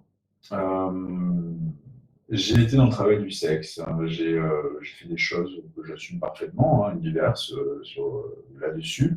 Et donc, j'en ai parlé à ce partenaire-là à un moment donné, qui était là dans ma vie. Et donc, lui, en fait, a décrété que, très clairement, j'étais une pute. Et que du coup, il pouvait me prêter ou des trucs comme ça. Donc déjà, cette phrase-là est très violente, surtout quand on est dans un lieu gay, comme un sauna, où on sait très clairement que c'est un lieu sexuel. Moi, j'étais allé pour être avec lui, en couple avec lui, et ne pas me poser de questions sur le fait de pouvoir le câliner ou d'être... voilà. Et donc, tu te retrouves dans un jacuzzi avec 3 mecs autour qui commencent à te peloter, quoi, parce que ton mec vient de dire ça aux autres. Et quand on est rentré, j'ai eu la chance et l'honneur de me faire limite tabasser contre un mur parce que je m'étais barré, que j'avais fait un exploit. Donc, il y a eu ça. Il y a eu aussi un partenaire qui a essayé d'avoir des attouchements avec moi alors qu'on n'était plus en couple et que j'avais dit non. Il a commencé à vouloir me maîtriser, ce qui m'a encore plus paniqué. Donc, je me suis enfui, je me suis enfermé dans une salle de bain qui a voulu défoncer la porte. Enfin, bref. Il y a des choses qui restent. J'ai aussi eu la violence de mon père envers ma mère. Voilà, la violence ne m'a pas épargné et en tout cas, voilà, elle m'a ouvert les yeux. C'est pour ça que je suis très heureux pour le coup de l'éducation que j'ai eue et du fait qu'on ne m'ait rien caché quand j'étais gamin et qu'on m'a expliqué les choses parce que ça me permet d'avoir du recul sur ça, quoi. Donc ça, je pense qu'il ne faut pas cacher les choses, il faut les expliquer pour éviter que les gens tombent des nues, quoi. On peut malheureusement être pédé et viril, quoi. Je sais, ouais, il y a un peu tout. Ouais. Si, dans ce que tu dis, tu as des comportements très violents, quoi, dans ce que tu racontais de tes partenaires, quoi. Enfin, Ouais, mais après, il peut y avoir la même chose du côté des filles. Enfin, c'est pas qu'à sens unique, hein, c'est du relationnel. Il n'y a pas de fumée sans feu. Non, non, mais bon, souvent, c'est quand même généralement les garçons qui sont auteurs d'agressions sexuelles, quoi. Souvent. Après, là-dessus, j'aurais pas de recul, je prendrais pas position, mais voilà, il y a souvent de l'agressivité en tout cas, et chacun y répond comme il veut. Soit on a la décence de prendre du recul et de répondre au taquet sans agresser l'autre, soit voilà, on veut maîtriser, et ça, c'est différent. Alors, tu as évoqué un autre mot qui me parle pour plein de raisons, et que du coup, si tu veux bien l'aborder, travailleur du sexe. Ouais, j'ai touché à tout, hein. Franchement, j'ai touché à tout. J'ai été camboy, donc en gros, c'était de l'exhibition sur des webcams pour adultes. Bon, donc ça, c'était assez marrant. Tu fais de l'exhibition, tu essayes de plaire. Encore une fois, c'est rechercher à plaire en permanence. J'ai fait de l'accompagnement perso, donc dans des soirées. Ce qui est assez drôle, c'est que les partenaires payants, entre parenthèses, que j'ai pu avoir, j'en ai pas eu des millions, hein, mais que j'ai pu avoir ont été plus élégants que les partenaires gratuits. C'est assez fou, ça. Donc, encore une fois, c'était des bons moments, des personnes socialement et enfin, très cultivées. Enfin, voilà. J'ai eu juste une fois un problème. Euh, donc, tout ça, voilà, je l'assume pleinement. Je vis très mal l'étiquetage qu'on peut avoir et les outings qui sont faits sur les gens qui assument de leur travail du sexe qui n'a rien de déplorable. Je suis plus fier, si tu veux, d'avoir fait des webcams, d'avoir montré ma bite sur une vidéo que de vendre des armes ou de favoriser tout un tas de trucs. Alors moi, je ne sais pas pourquoi je devrais être stigmatisé et enfin, voilà, il n'y a aucun problème là-dessus. Voilà, donc ça fait partie des choses que j'ai pu faire. Ouais. Tu as dit des vidéos pour adultes. Tu étais mineur? Non, non, non, non, toujours majeur. De toute façon, pour être rémunéré, il faut être majeur, hein, c'est un contrat. Hein. Comme tu parlais de trucs en caméra, tu sais, au début, pas de Ouais, trucs, ouais, non, non, toujours majeur. Mais j'avais commencé à 17 ans, je crois, j'avais fait des photos pour un site des castings. Donc j'étais, d'ailleurs, ça m'avait valu sur harcèlement scolaire, où les photos avaient fuité, et je m'étais retrouvé, j'étais en sous-vêtements, je crois, et c'était super belle ces photos. C'était une amie qui avait fait ces photos de moi pour un casting. Et du coup, je m'étais retrouvé sur tous les écrans d'ordinateur du lycée, en fond d'écran. Ce qui a été très drôle, c'est que c'est moi qui ai été convoqué et pas les auteurs de la mise de l'écran. Et c'est moi qui ai pris un avertissement.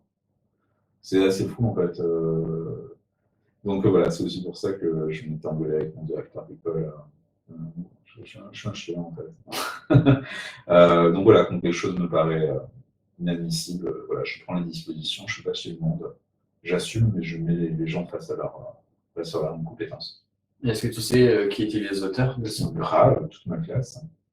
Le harcèlement scolaire, c'était ça, hein, justement, le côté efféminé avec des rapports artistiques, tout vient de là. Hein. D'ailleurs, quand j'y pense, avant les années collège, il n'y a jamais eu ce problème-là. Hein. C'est à partir du collège où ça s'est barré en couille. Tout ça parce qu'un imbécile avait certainement des griefs contre moi. J'étais le mec timide, j'avais effectivement, alors dans un des collèges où j'étais le petit bourge de l'époque, parce que bon, mes parents avaient de belles voitures à l'époque. Après, quand mes parents, quand j'ai perdu mon père, ma mère s'est séparée, etc. Donc je suis revenu dans une vie plus traditionnelle. Mais donc j'étais le petit gros, un peu déjà introverti, très timide. Donc, un peu maniéré dans le sens où bah, quand tu as un petit gros, tu n'as pas les mêmes façons de te déplacer que les autres. Donc, voilà.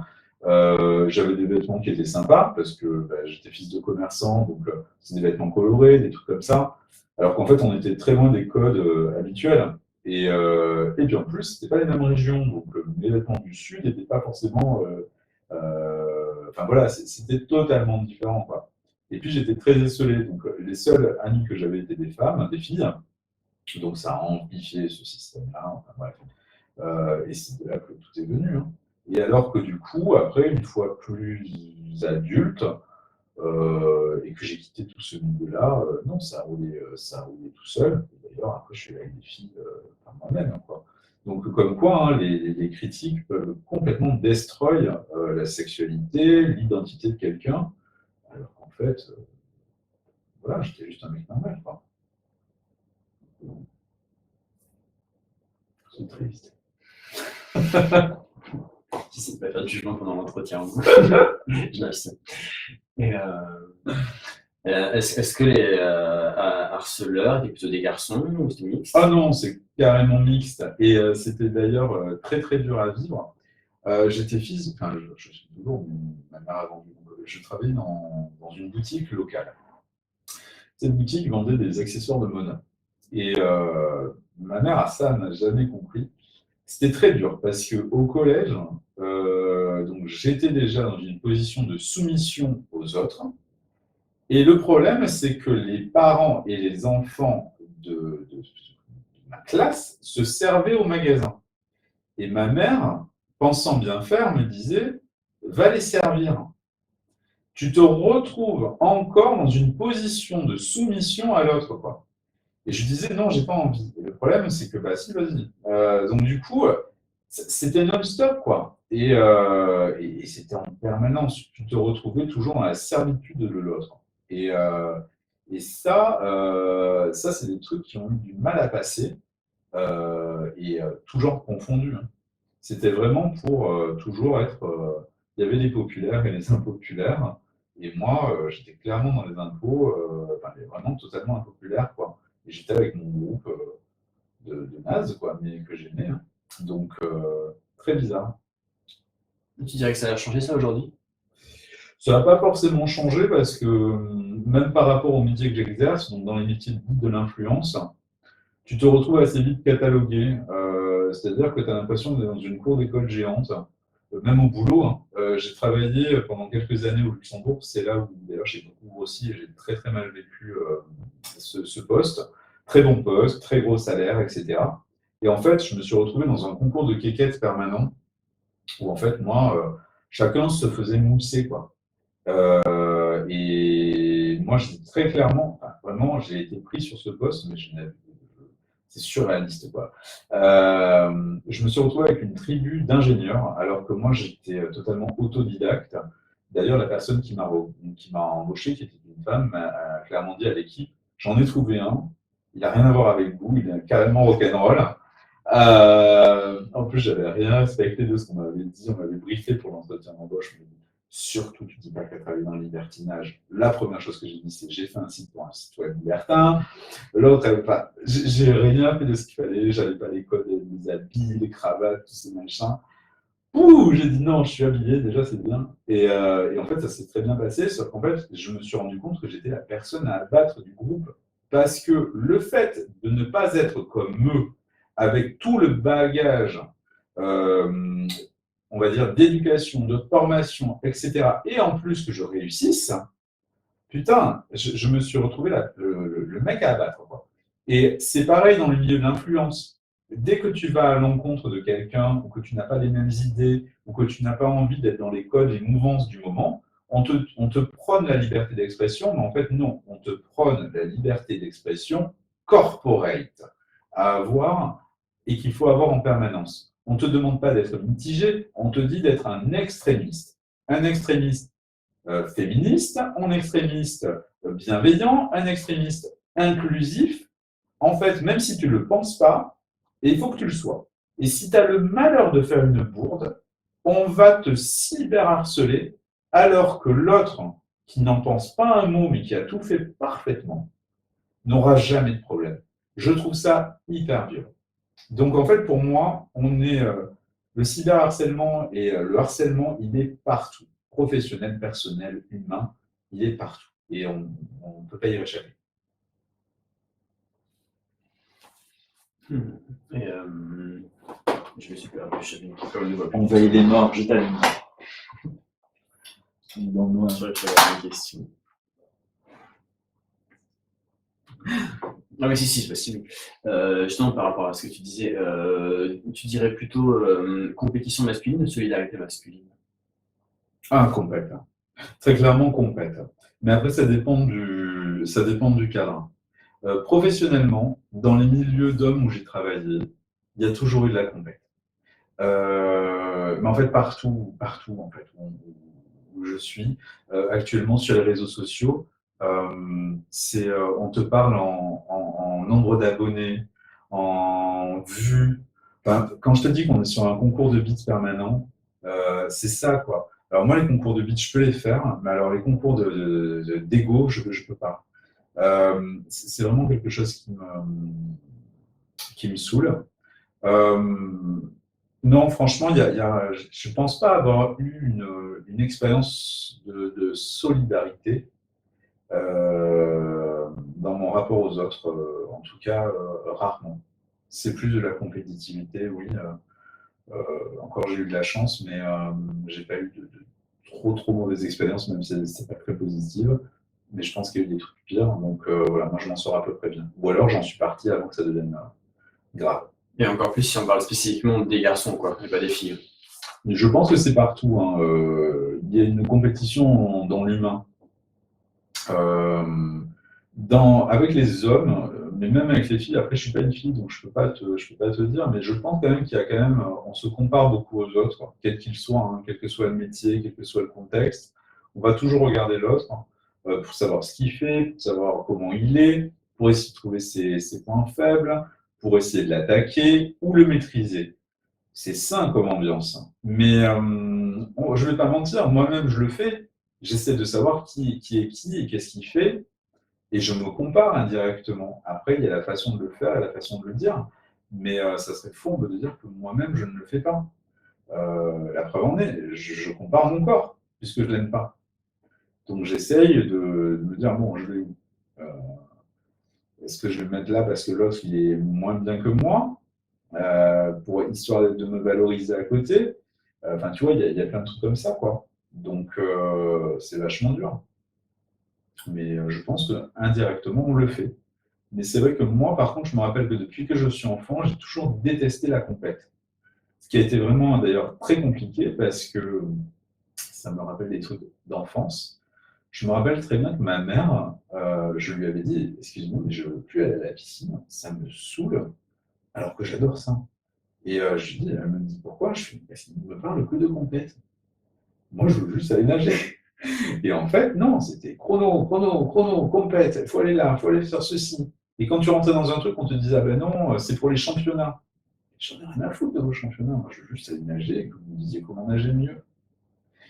On est en permanence dans ces trucs de compète. Et donc, tu m'étonnes qu'après, on soit des petits guerriers. Ça commence indirectement dès l'enfance. Le meilleur à l'école, les jugements, les notes, les compètes. C'est une analyse simple, hein.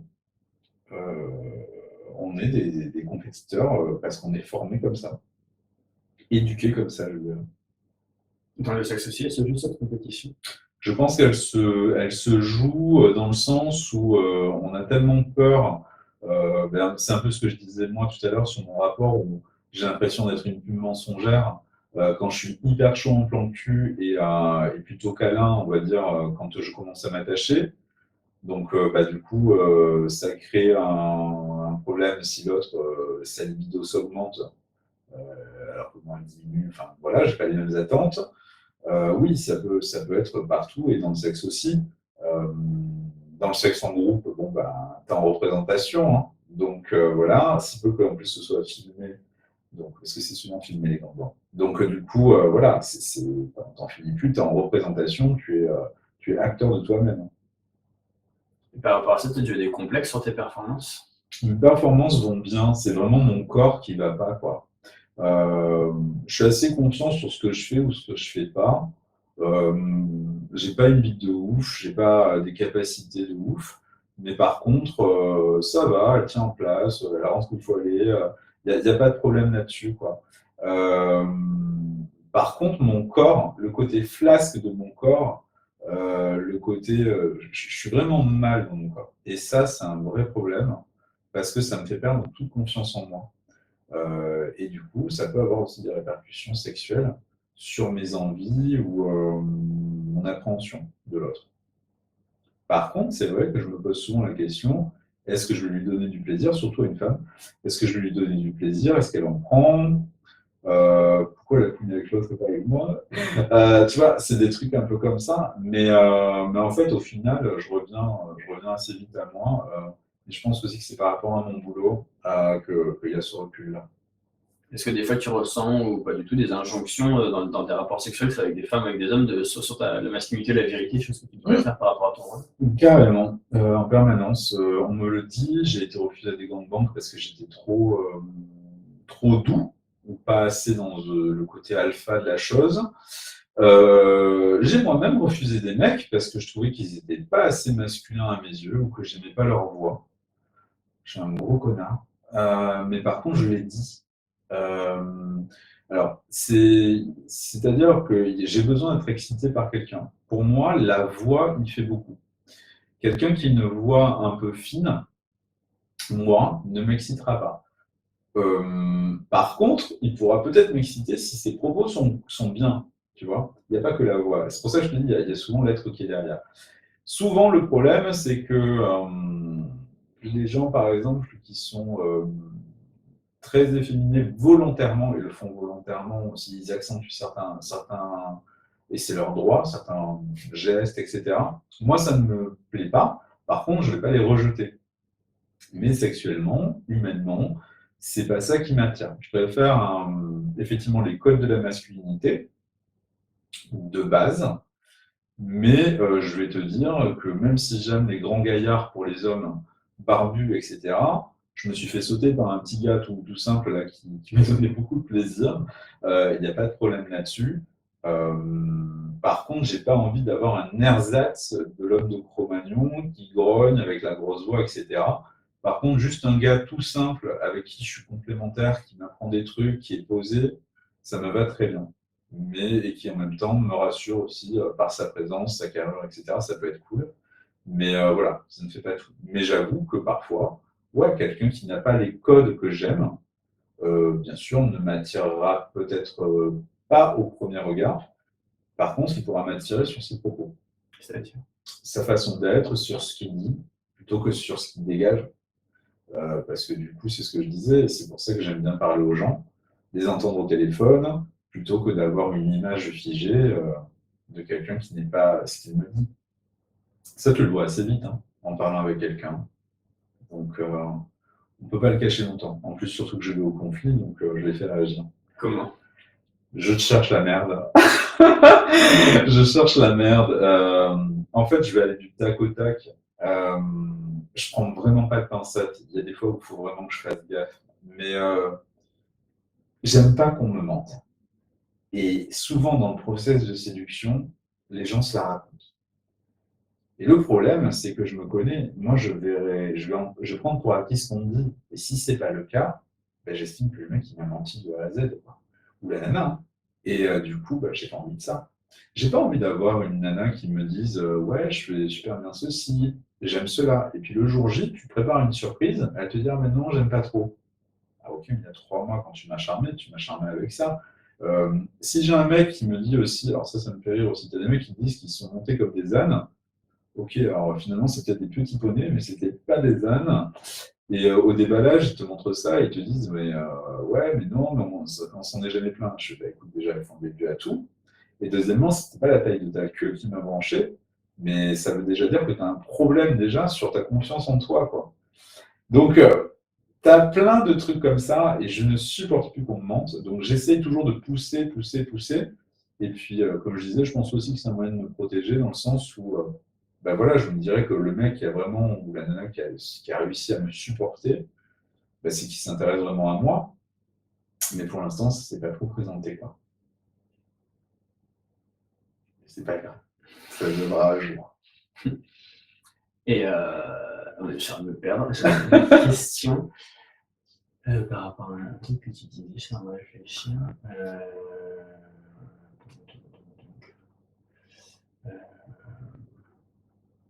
Non, attends, j'en prends mes notes. Prends tes notes, va. Je prends du thé.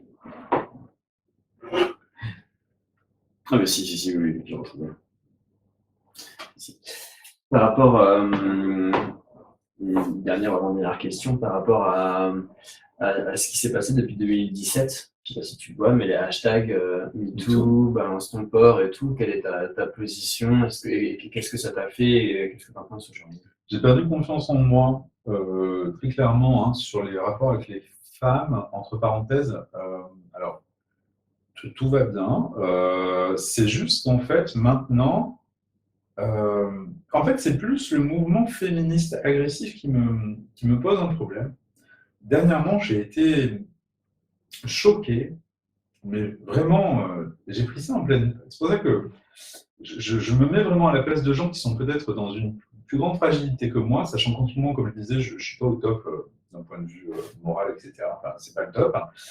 J'ai vu un article d'une nana qui est reconnue comme influenceuse sexo-positive. On a bien dit sexo-positive. Dans ce post, elle disait uniquement si il te dit que, si il te dit que, etc., sache que c'est lui le fautif. En gros, à aucun moment, l'inclusivité a été des deux côtés. Je trouve ça extrêmement violent de porter le mal uniquement sur le mal, justement, le mal. Ça commence à me gaver.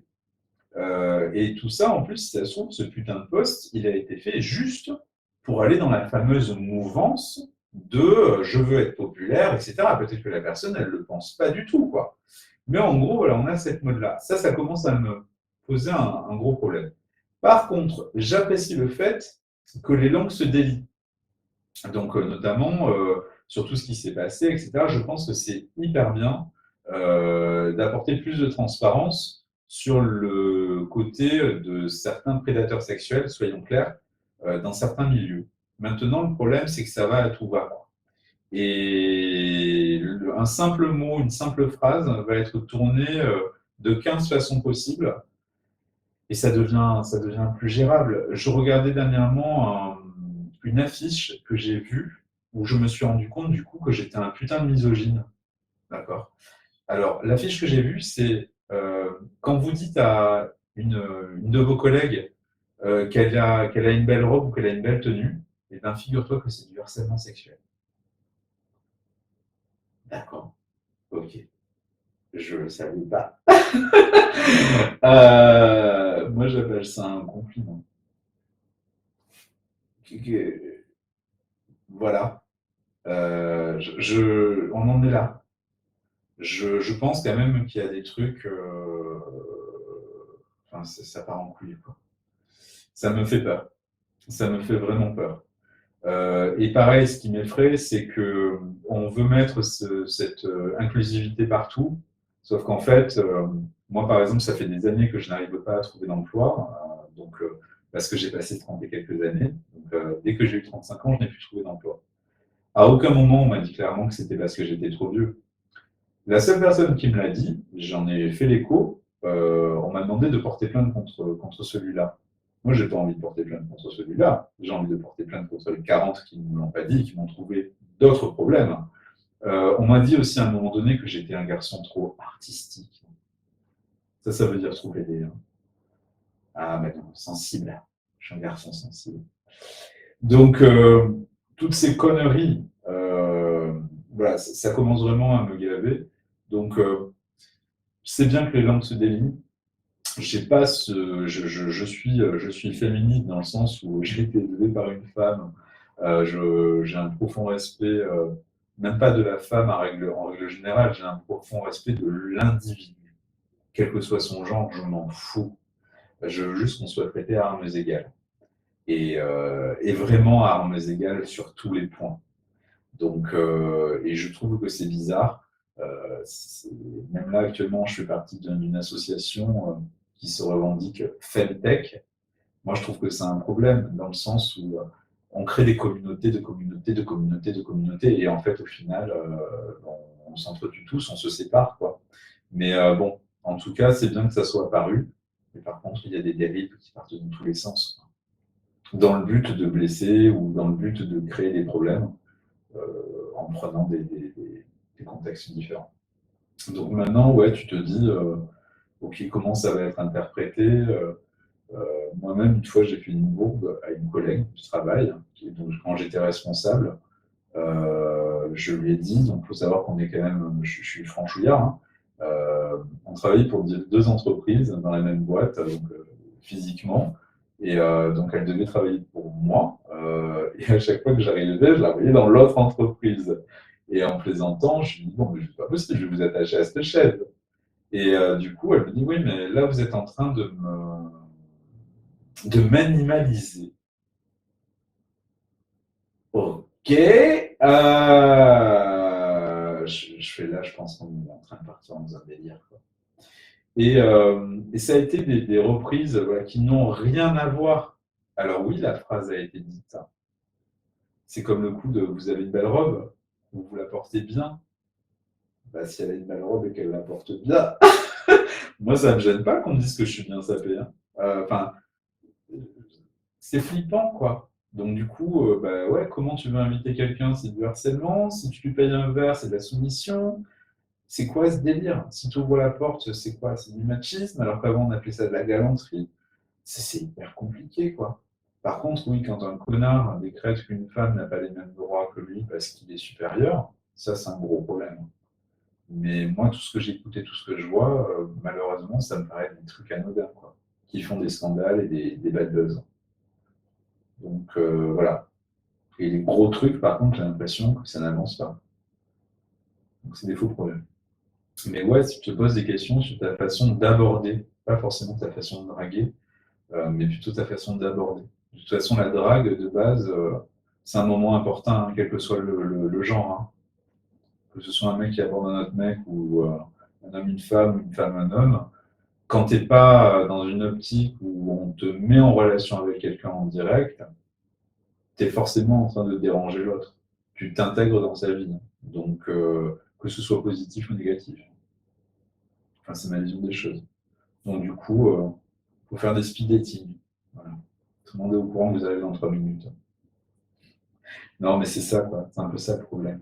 C'est que, voilà, il y avait des photos qui étaient passées en disant est-ce que si ce beau gosse vous aborde, il vous harcèle, alors que celui à lunettes. Ça, c'était assez édifiant. Je pense encore une fois que c'est une façon. Il n'y a pas que ça, mais c'est la façon dont on aborde et la façon dont on parle. Moi, ça me choque quand je vois des troupeaux de gars siffler des nanas et leur parler mal dans la rue, mais qu'en même temps, voilà, quand il y en a un qui s'est interposé, s'est fait tabasser, la personne avait répondu moi, je ne lui ai rien demandé. Donc, super-héros, pas super-héros, collabo, tu peux plus, quoi. Tu peux plus. Et même moi qui me fais taxer d'homophobie en permanence parce que je ne suis pas inclusif dans mes propos, enfin, je veux dire, on est où là? Alors que je te dis très clairement que je suis avec des hommes, des femmes, que je me fais enculer. Enfin, non, c'est plus possible. C'est plus possible. Donc voilà. Et si, une question un peu que j'avais oubliée, parce que c'est comme ça que je suis arrivé à toi, c'est le club des branleurs. Club des branleurs, oh putain, oui, vieux site ça. Alors, Club des branleurs, le CDB, c'est un de mes premiers sites que j'ai eu en gestion et en création, qui était un site de test de sextoy masculin, mais pas que. En gros, c'était une sorte de fraternité, ouais, si, de confrérie. C'était en région lyonnaise, ça existe toujours d'ailleurs. Et en fait, c'était des soirées qui étaient organisées entre mecs célibataires pour passer le temps. En gros, c'était branleurs, déconneurs. Donc en gros, ça pouvait être des sorties en laser game, en paintball, des coquins, de la dance. Non, il y a des trucs comme ça, tu vois. Et il y avait des soirées, des apéros, des pokers. Et je suis très très fier parce que ce truc-là a super bien évolué. Et il y a des groupes de gars qui sont devenus super potes, qui sont partis en vacances. Donc en gros, ça permettait à des gens de se faire des potes en étant adultes, ce qui est très compliqué en dehors du travail, de faire des activités qui leur plaisent. Bon, sport, pas sport, bref, ça dépend on va dire, de la sensibilité de chacun. Majoritairement, c'était des hétéros qui venaient. Donc comme quoi, il y avait quand même un truc qui était super sympa dans cette confrérie. Bon, le site est devenu un peu plus commercial, on ne peut pas se mentir, parce que j'ai déménagé, j'avais pas la même façon de vivre, il y a eu le Covid. Donc voilà, il est devenu commercial, on s'est plus orienté sur le côté sextoy, etc. Parce que bon, il m'appartenait, donc je l'ai récupéré sur ce créneau-là. Mais ouais, c'était ça le CDB, le club des branleurs. Ouais. C'était qu'est-ce que tu branles quoi ce soir? Enfin, tu vois, c'était ça, quoi. Et très bonne ambiance, bon souvenir, belle rencontre.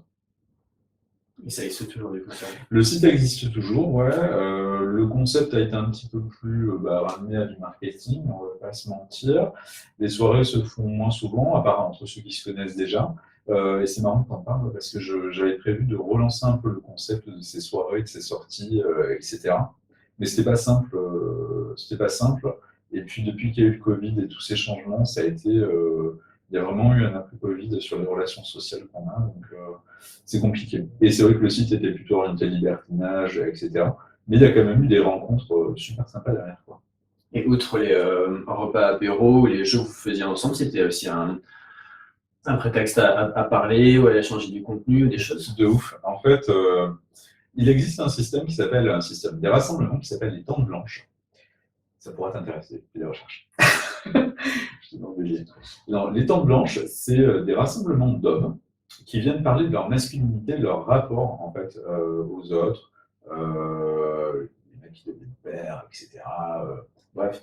Et donc là, c'était aussi de parler un peu de tout ce qui pouvait être intéressant dans la vie d'un homme au quotidien, soit autour d'une bière, soit dans la sexualité, soit voilà. Tu avais des mecs qui adoraient les pornos, qui parlaient de pornos, enfin, tu avais de tout quoi là-dedans. Et du coup, c'était assez intéressant parce que ça permettait de discuter sur des choses, mais vraiment à bâton rompu, quoi, sur des choses intimes, à des gens que tu connais pas forcément.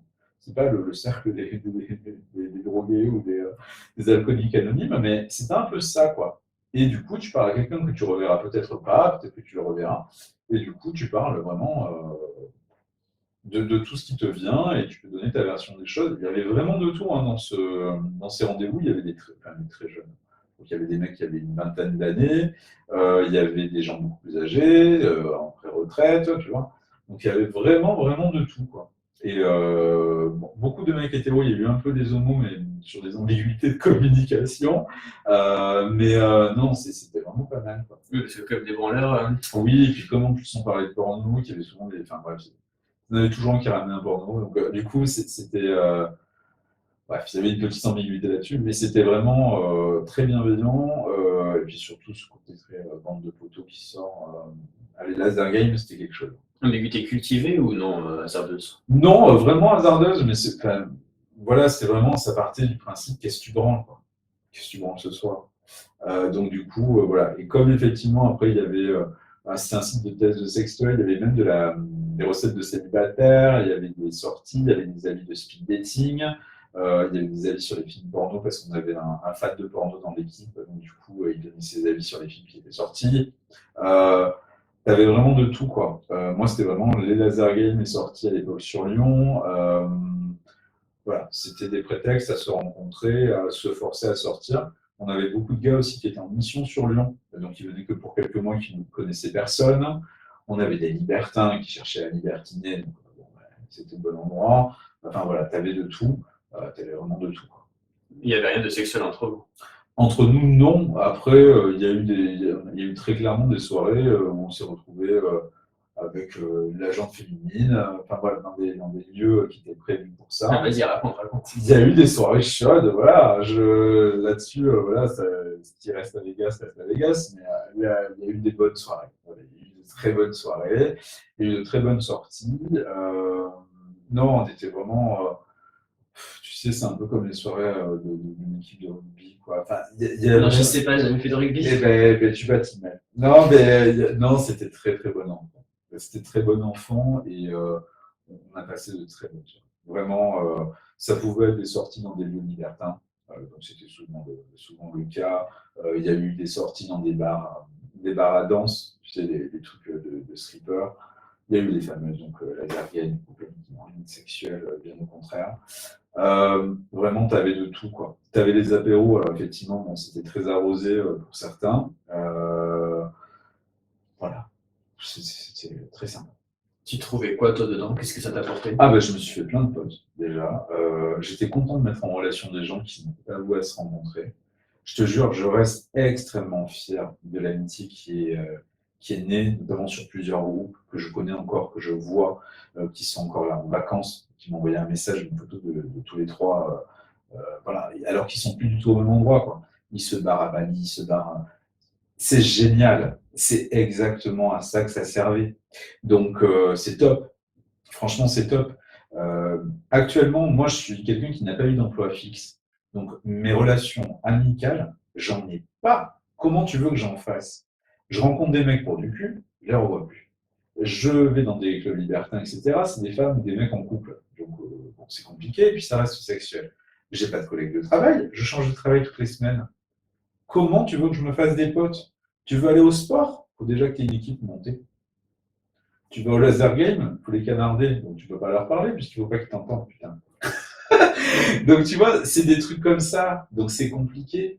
Et en plus, moi, les sujets qui peuvent me rapprocher, malheureusement, j'en fais pas partie. Je bois pas d'alcool et je fais pas la fête. Donc c'est toujours compliqué, quoi. Et même mon cercle amical est le même depuis que j'ai 18 ans. Parce que j'ai passé mon temps à voyager et à déménager. Donc, pour moi, c'était vraiment l'opportunité d'avoir un groupe qui ne se connaît pas et qui pourrait se rencontrer. Voilà. Et surtout qui parle de tout. Parce que le problème des groupes de parole et des associations, c'est que c'est des thématiques données. Donc, en gros, moi, c'est relou, quoi. La pêche au castor et compagnie, j'en ai rien à foutre. Mais en même temps, je suis pas. Enfin, c'est délicat, quoi. Et les Tentes Blanches, c'était un peu ésotérique. Donc, c'est très particulier. Je ne me suis pas forcément reconnu dans les Tentes Blanches où il y a des trucs, c'est un limite chamanique, quoi. Enfin, c'est un peu bizarre. Tu as l'impression qu'ils vont se lever tout nus à danser sous la pluie. Donc, non, je n'ai pas envie de chauffer la crève. Enfin, voilà, non, tu vois, c'est des trucs comme ça, quoi. Mais du coup, le CDB, le Club des Branleurs, c'était ah ouais, c'est une super expérience. Tu dis qu'il y a des garçons qui sont restés amis entre eux, donc qui sont partis en vacances et tout. Toujours parce qu'avec ce territoire commun de la sexualité ou pas du tout? Pas du tout, c'est juste des bons potes, ils se sont trouvés, ils ont dit ok, nickel. Comme je disais, hein, voilà, c'était pas que des sorties sexo. Hein. D'ailleurs, c'était pas les mêmes personnes que tu voyais aux mêmes sorties. Tu avais des groupes qui étaient vraiment très axés sur les sorties entre potes, dans les labels et compagnie. Tu en avais d'autres qui étaient plutôt gaming, donc ça pouvait être des soirées jeux de société, tu vois, des trucs un peu rétro. Tu en avais d'autres qui voulaient juste prendre un apéro après le boulot. Tu en avais d'autres qui étaient fans d'expo, donc du coup, tu découvrais des trucs. Il y en a un, putain, il fait des quiches, putain, t'as tombé ces quiches. Non, mais tu vois, c'était vraiment une bande de potes qui sont souvent très seuls, parce que soit ils ont divorcé, soit c'est que des gens qui n'auraient pas pu se rencontrer autrement. Donc voilà. Mais non-mixité. De tout, t'avais vraiment de tout. Non, mais non-mixité, je veux dire. Non-mixité, bah, par les faits, oui, parce qu'en fait, c'était plus un truc masculin. Mais par contre, dans les sorties, t'avais aussi des couples d'amis. Mais effectivement, j'allais pas refuser quelqu'un parce que c'était une femme, tu vois. Ou c'est pour ça que je me méfiais quand les gens me disaient leur sexualité quand ils me contactaient. Je disais, mais en fait, on n'a rien à foutre, quoi. Donc, tu vois, c'était des trucs comme ça. Donc, moi, je voulais des individus et j'essayais de savoir à peu près quel était leur état d'esprit. Donc, pour essayer de comprendre un peu ce qu'ils voulaient et savoir si ça matcherait, quoi. Donc, déjà, voilà, c'était savoir un peu les attentes, pourquoi et comment ils nous avaient connus, voilà. Et en plus, c'est sur République, hein, c'était sur OVS, on va sortir. C'est un site en fait où tu passais des annonces pour rencontrer du monde. Donc tu pouvais dire, bon bah, allez, on se fait une sortie cinéma, on fait une sortie course. Tu vois, donc nous, on avait posé ces trucs-là, donc on disait, hop, le blog organise telle chose, donc tel rassemblement, est-ce que ça vous intéresse? Boum, on avait des gars, des nanas qui venaient. Tu vois, c'était sur ces sorties-là. Et après, il y avait les rendez-vous entre nous, puisque du coup, ça crée des amitiés et hop, le réseau marche. Ok. Voilà. Et pour terminer, après, je sais pas si tu vas rajouter des choses, mais est-ce que tu dirais que tu es un homme heureux? Je ne suis pas un homme heureux, mais je ne suis pas un homme malheureux. Je me sens pas bien ces temps-ci. Ouvertement, dans ma vie perso, c'est compliqué. Quand j'ai acheté mon appartement, j'ai eu l'impression de passer dans l'âge adulte. de façon très, très rapide. Ça a été quelque chose.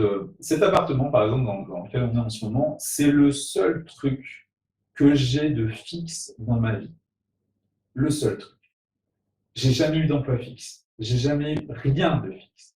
Le seul truc qui peut être fixe, c'est celui-là.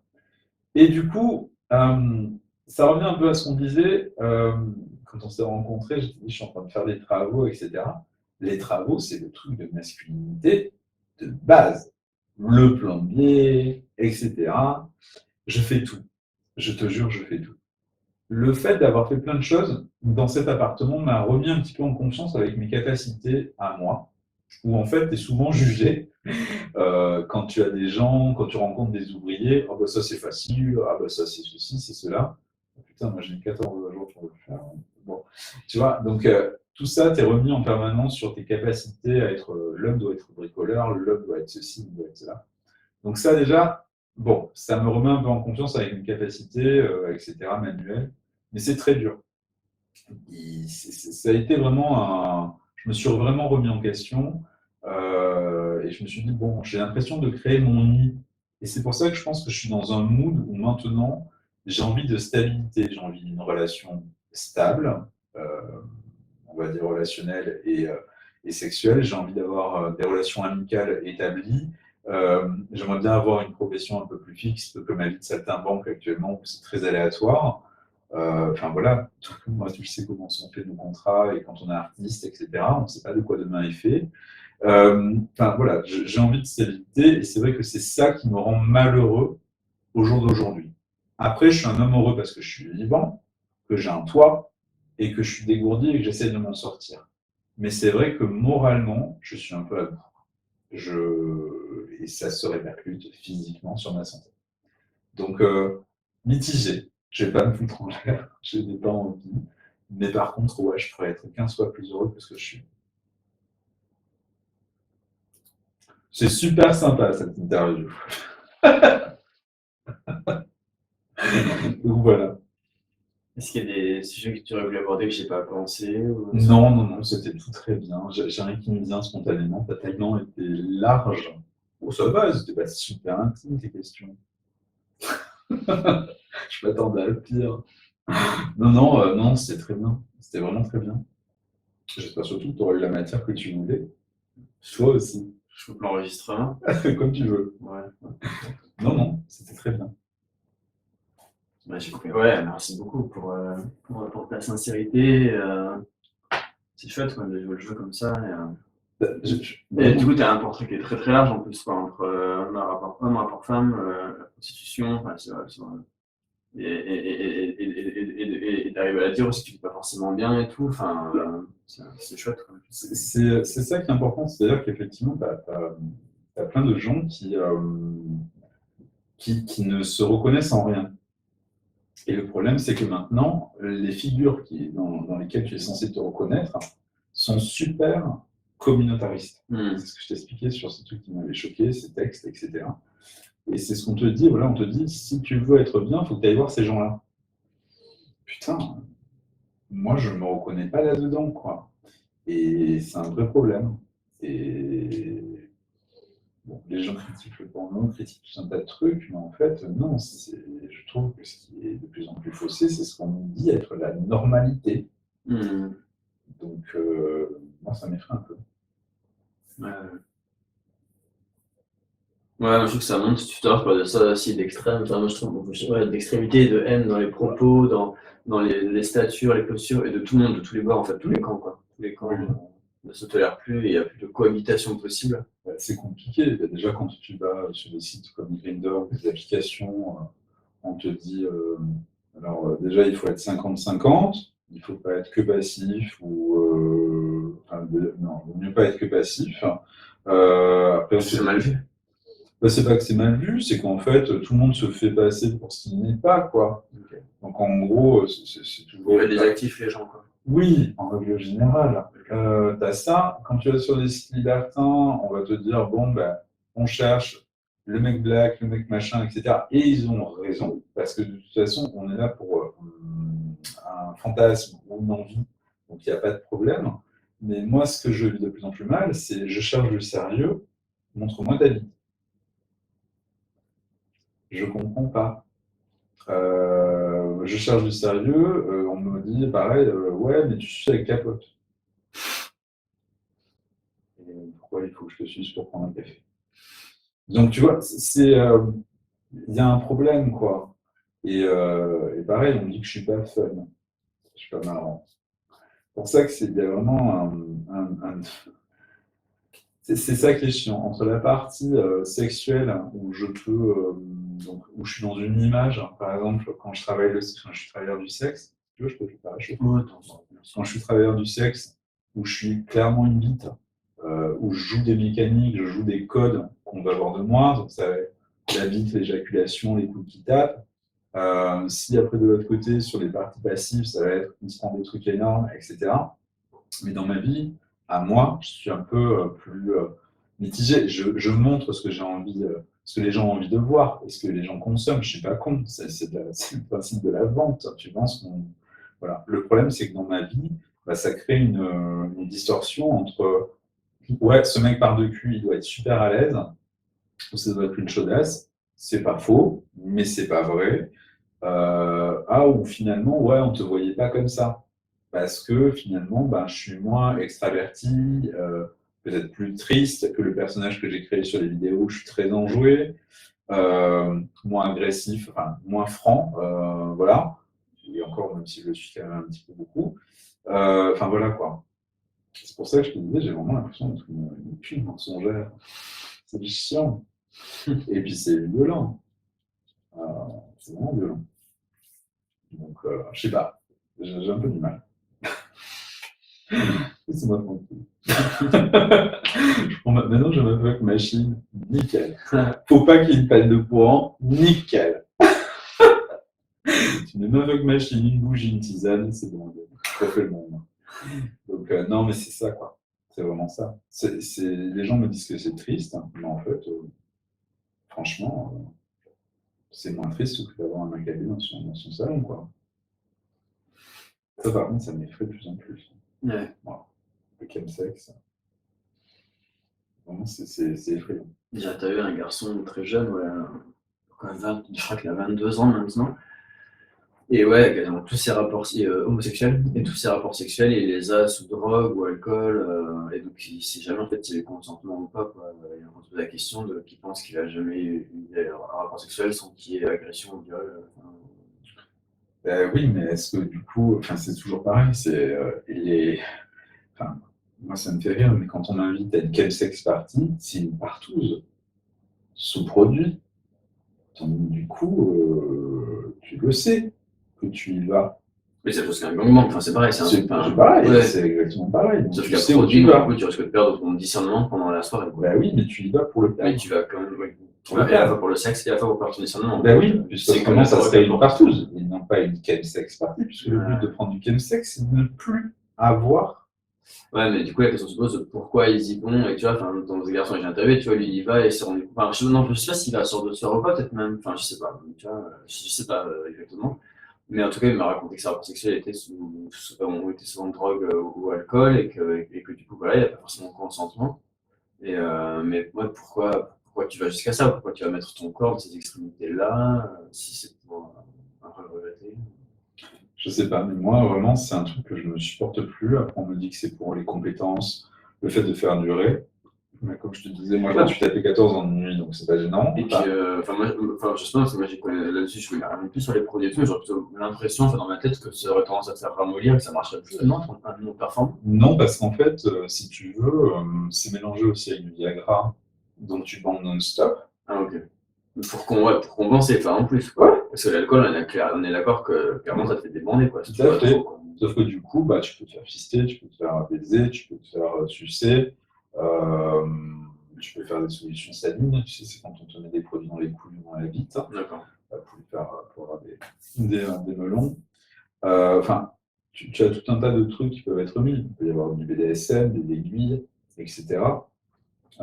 C'est ça que je t'ai pas raconté. Voilà. Je t'ai raconté des trucs où je suis tombé sur un truc, je suis arrivé, on m'avait invité dans une soirée. Attends, ça y va la ressortir. C'est bon, c'est vrai. qui sont stylés. Quand tu m'as parlé des soirées ou des pros improbables qui pouvaient m'être arrivés, un exemple, je n'étais pas prévenu. Je dois avoir une vingtaine d'années, et une personne que j'avais rencontrée physiquement m'avait invité à une partouze.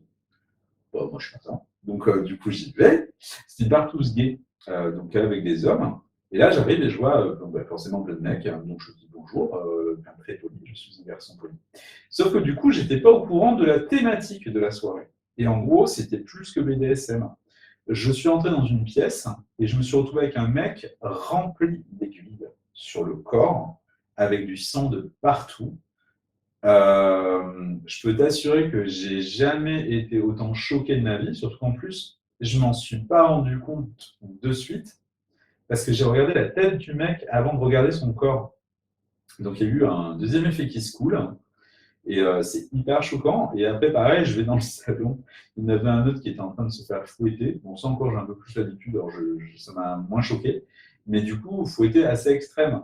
Et du coup, c'est pour ça qu'il faut savoir où est-ce qu'on met les pieds et avec qui on est, parce que ton BDSM n'est pas forcément le même BDSM que celui d'un autre.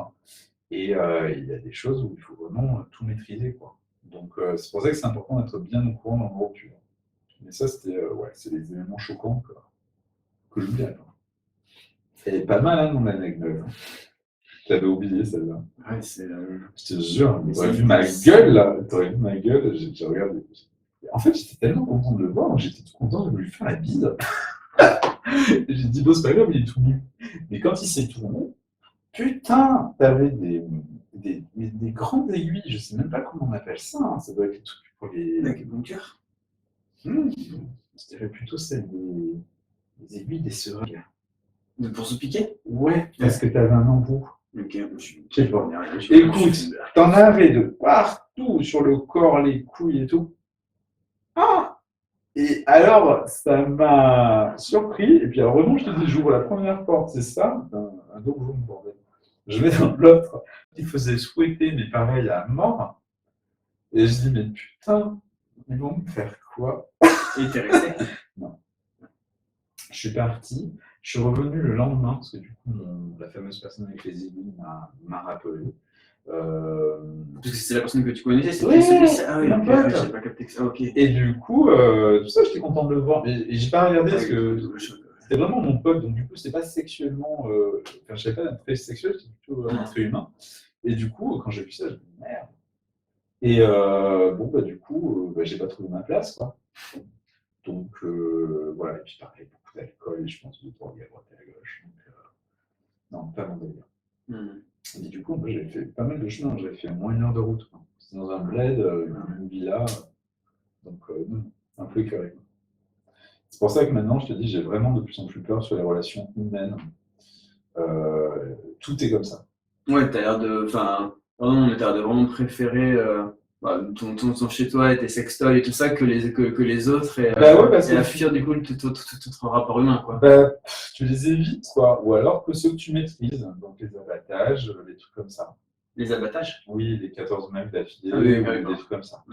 Parce que là, tu sais que tu es dans tel cadre, tel moment, tu y vas et puis basta, quoi. Ou alors dans un club libertin où c'est une soirée dédiée, donc tu sais très bien ce qui va se passer, avec qui. Voilà. Sauf que tu peux avoir la chance, mais bon, tu sais comment ça se passe, quoi.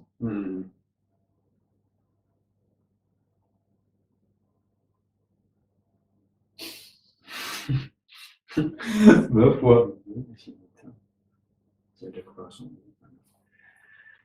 Ouais, c'est chouette, mais ouais, les tentes blanches, du coup, c'est des groupes de mecs, parce que j'ai interviewé à Toulouse des gens qui font des cercles non mixtes, avec plus ou moins un truc d'énergie, enfin, c'est pas vraiment d'énergie pour le coup, mais enfin, quand même, il y a des trucs que je maîtrise pas trop, et ils m'ont branché sur un truc, là, je me suis inscrit, normalement, j'aurais fait au mois d'avril, ça s'appelle le MKP, Man Project, je sais plus c'est quoi, et ça s'appelle des AING, ça se passe sur un week-end, ça coûte quand même 550 € les 2 jours, hein, et c'est des aventures initiatiques du nouveau guerrier. Donc c'est pour déconstruire, reconstruire ton masculin, tout ça. Alors c'est ça, tu es dans un truc un peu plus extrême, c'est un peu ce que je te disais.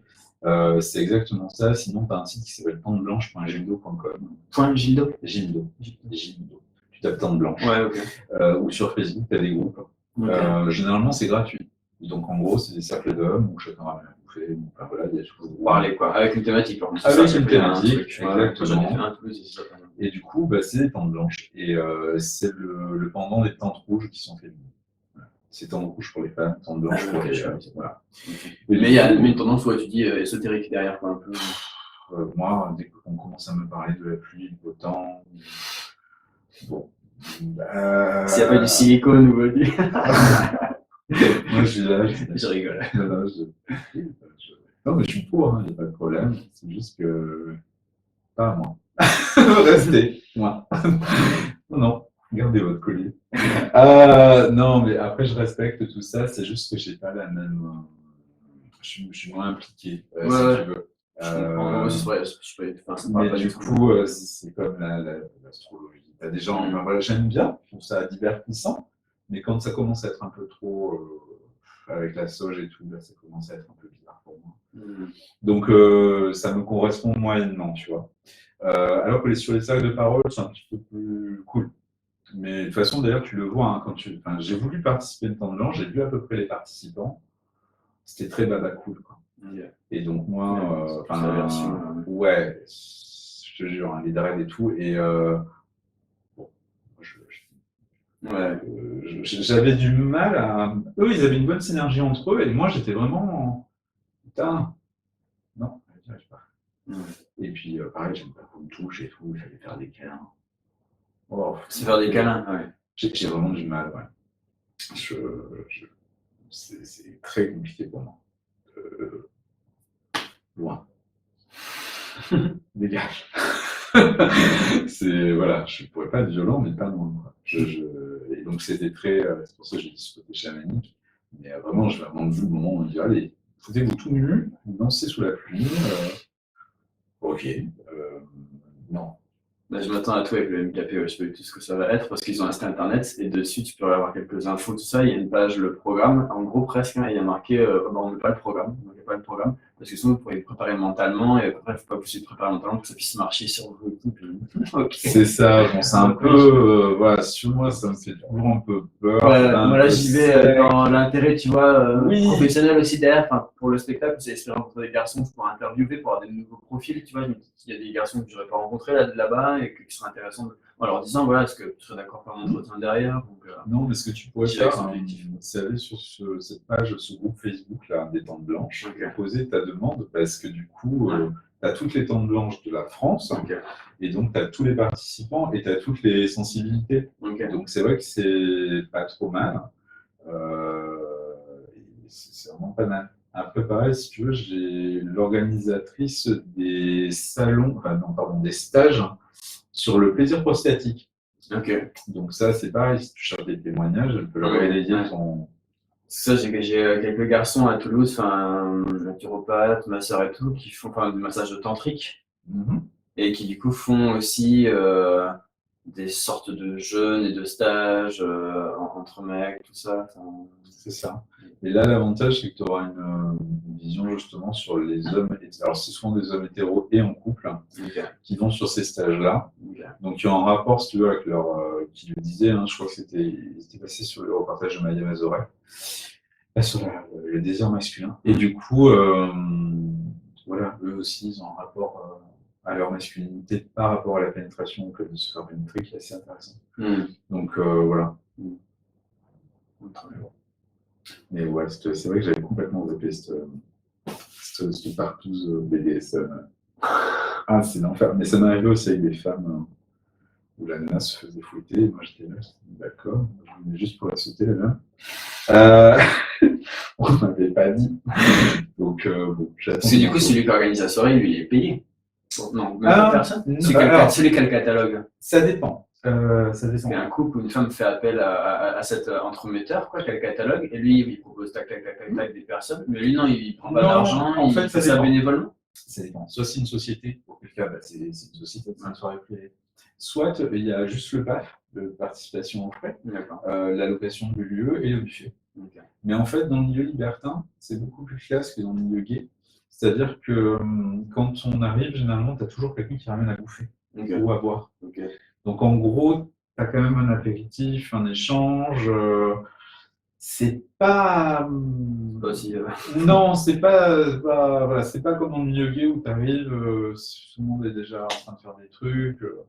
Enfin voilà, c'est vraiment pas du tout pareil. Enfin, en tout cas, sur les soirées que j'ai fait moi et des potes, on a tous la même expérience.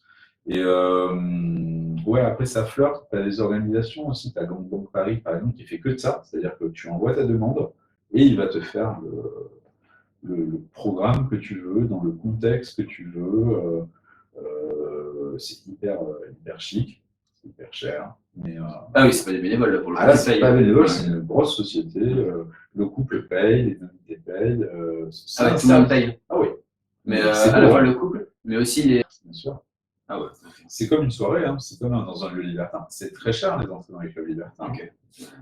C'est plus de 50 balles minimum pour un homme seul. Hein. D'accord. Donc, non, c'est pour ça que souvent dans les clubs, tu as parfois des mecs un peu tendus qui estiment que comme ils ont payé 50 balles, ils doivent consommer. Ouais. Et ça crée des fights. C'est pour ça que je préfère les clubs de jour. Moi, c'est mon rêve. Les gens profitent du sauna, par exemple. Tu fais 30 balles, 30 ou 40 balles l'entrée, mais ok, c'est pas là que pour baiser, tu vas profiter du sauna, tu vas faire un hammam.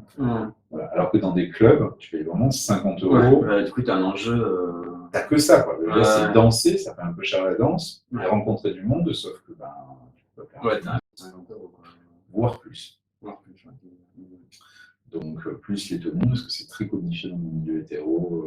Ouais. Donc, mini libertin, ouais, il faut avoir un costume, une chemise, pas de basket. C'est très rétro, ouais. Ah ouais, ok. C'est très particulier. Je sais pas pourquoi, mais Une culture qui doit se faire bien. ouais, c'est bizarre. C'est bizarre. Mais bon, c'est comme ça. Tu en veux? Non, ça va. Non, c'est beaucoup clarifié. Ça va 6h, ça va Oui. 6h25. Ouais. Est-ce que, avant qu'on se quitte et tout, toi, je fais une photo Polaroid. C'est ce que je fais à chaque fois, tu sais, avec tous les garçons. Alors, ce sera pas mon avec les témoignages, évidemment, pour que ça soit reconnaissable, mais donc il y aura ces témoignages. Je pense que donc il y a cette cabine qui va faire fête foraine, un peu en arrondi. Au milieu, on aura un espace central où on mettra une baraque à churros, des boissons, que les gens puissent boire, manger, aller faire des attractions, revenir. Et on aura, comme dans le code de la fête foraine, des bornes d'arcade. Tu sais, où tu peux jouer tout seul au livre, comme les pinces à peluche, tout ça. Et c'est peut-être là-dedans qu'il y aura les témoignages à écouter, ou dans une cabine qu'il y aura les Polaroids à regarder, mais dans un autre endroit. Donc, tu vois, les témoignages vont être mixés, c'est-à-dire qu'il n'y aura pas de ton témoignage. Si on parle de l'amour, ou si on parle de la prostitution, on aura 4 ou 5 voix qui vont parler de la prostitution, ou de l'amour, ou d'un truc ou machin, et ce sera mélangé, tu vois, par thématique. Et après, on va peut-être aussi présenter par personnage, mais sans les nommer. Et du coup, par contre, un autre endroit, moi j'aimerais beaucoup, un peu comme une sorte d'archivage ou de fouille, que les gens puissent voir un peu les garçons que j'ai rencontrés, par exemple la diversité de corps, d'âge, d'apparence, juste. Donc, c'est des photos qui n'ont aucune prétention artistique, parce que là je bosse avec un photographe sur le projet qui lui fait faire des vraies photos pour les cabines, dedans, dehors, tout ça.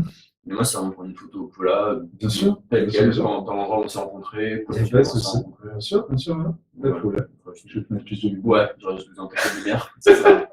Bon, on l'a fait la qualité de la faire en hiver. Oui, alors je vais la faire en arrivant, mais bon, toi, ça va être un peu frontal. Il y a moins fait la photo qu'elle dit. Non, normalement, c'est bon. Bien, voilà, l'interview est finie. Il y avait encore des choses derrière, mais voilà, tout vient à point.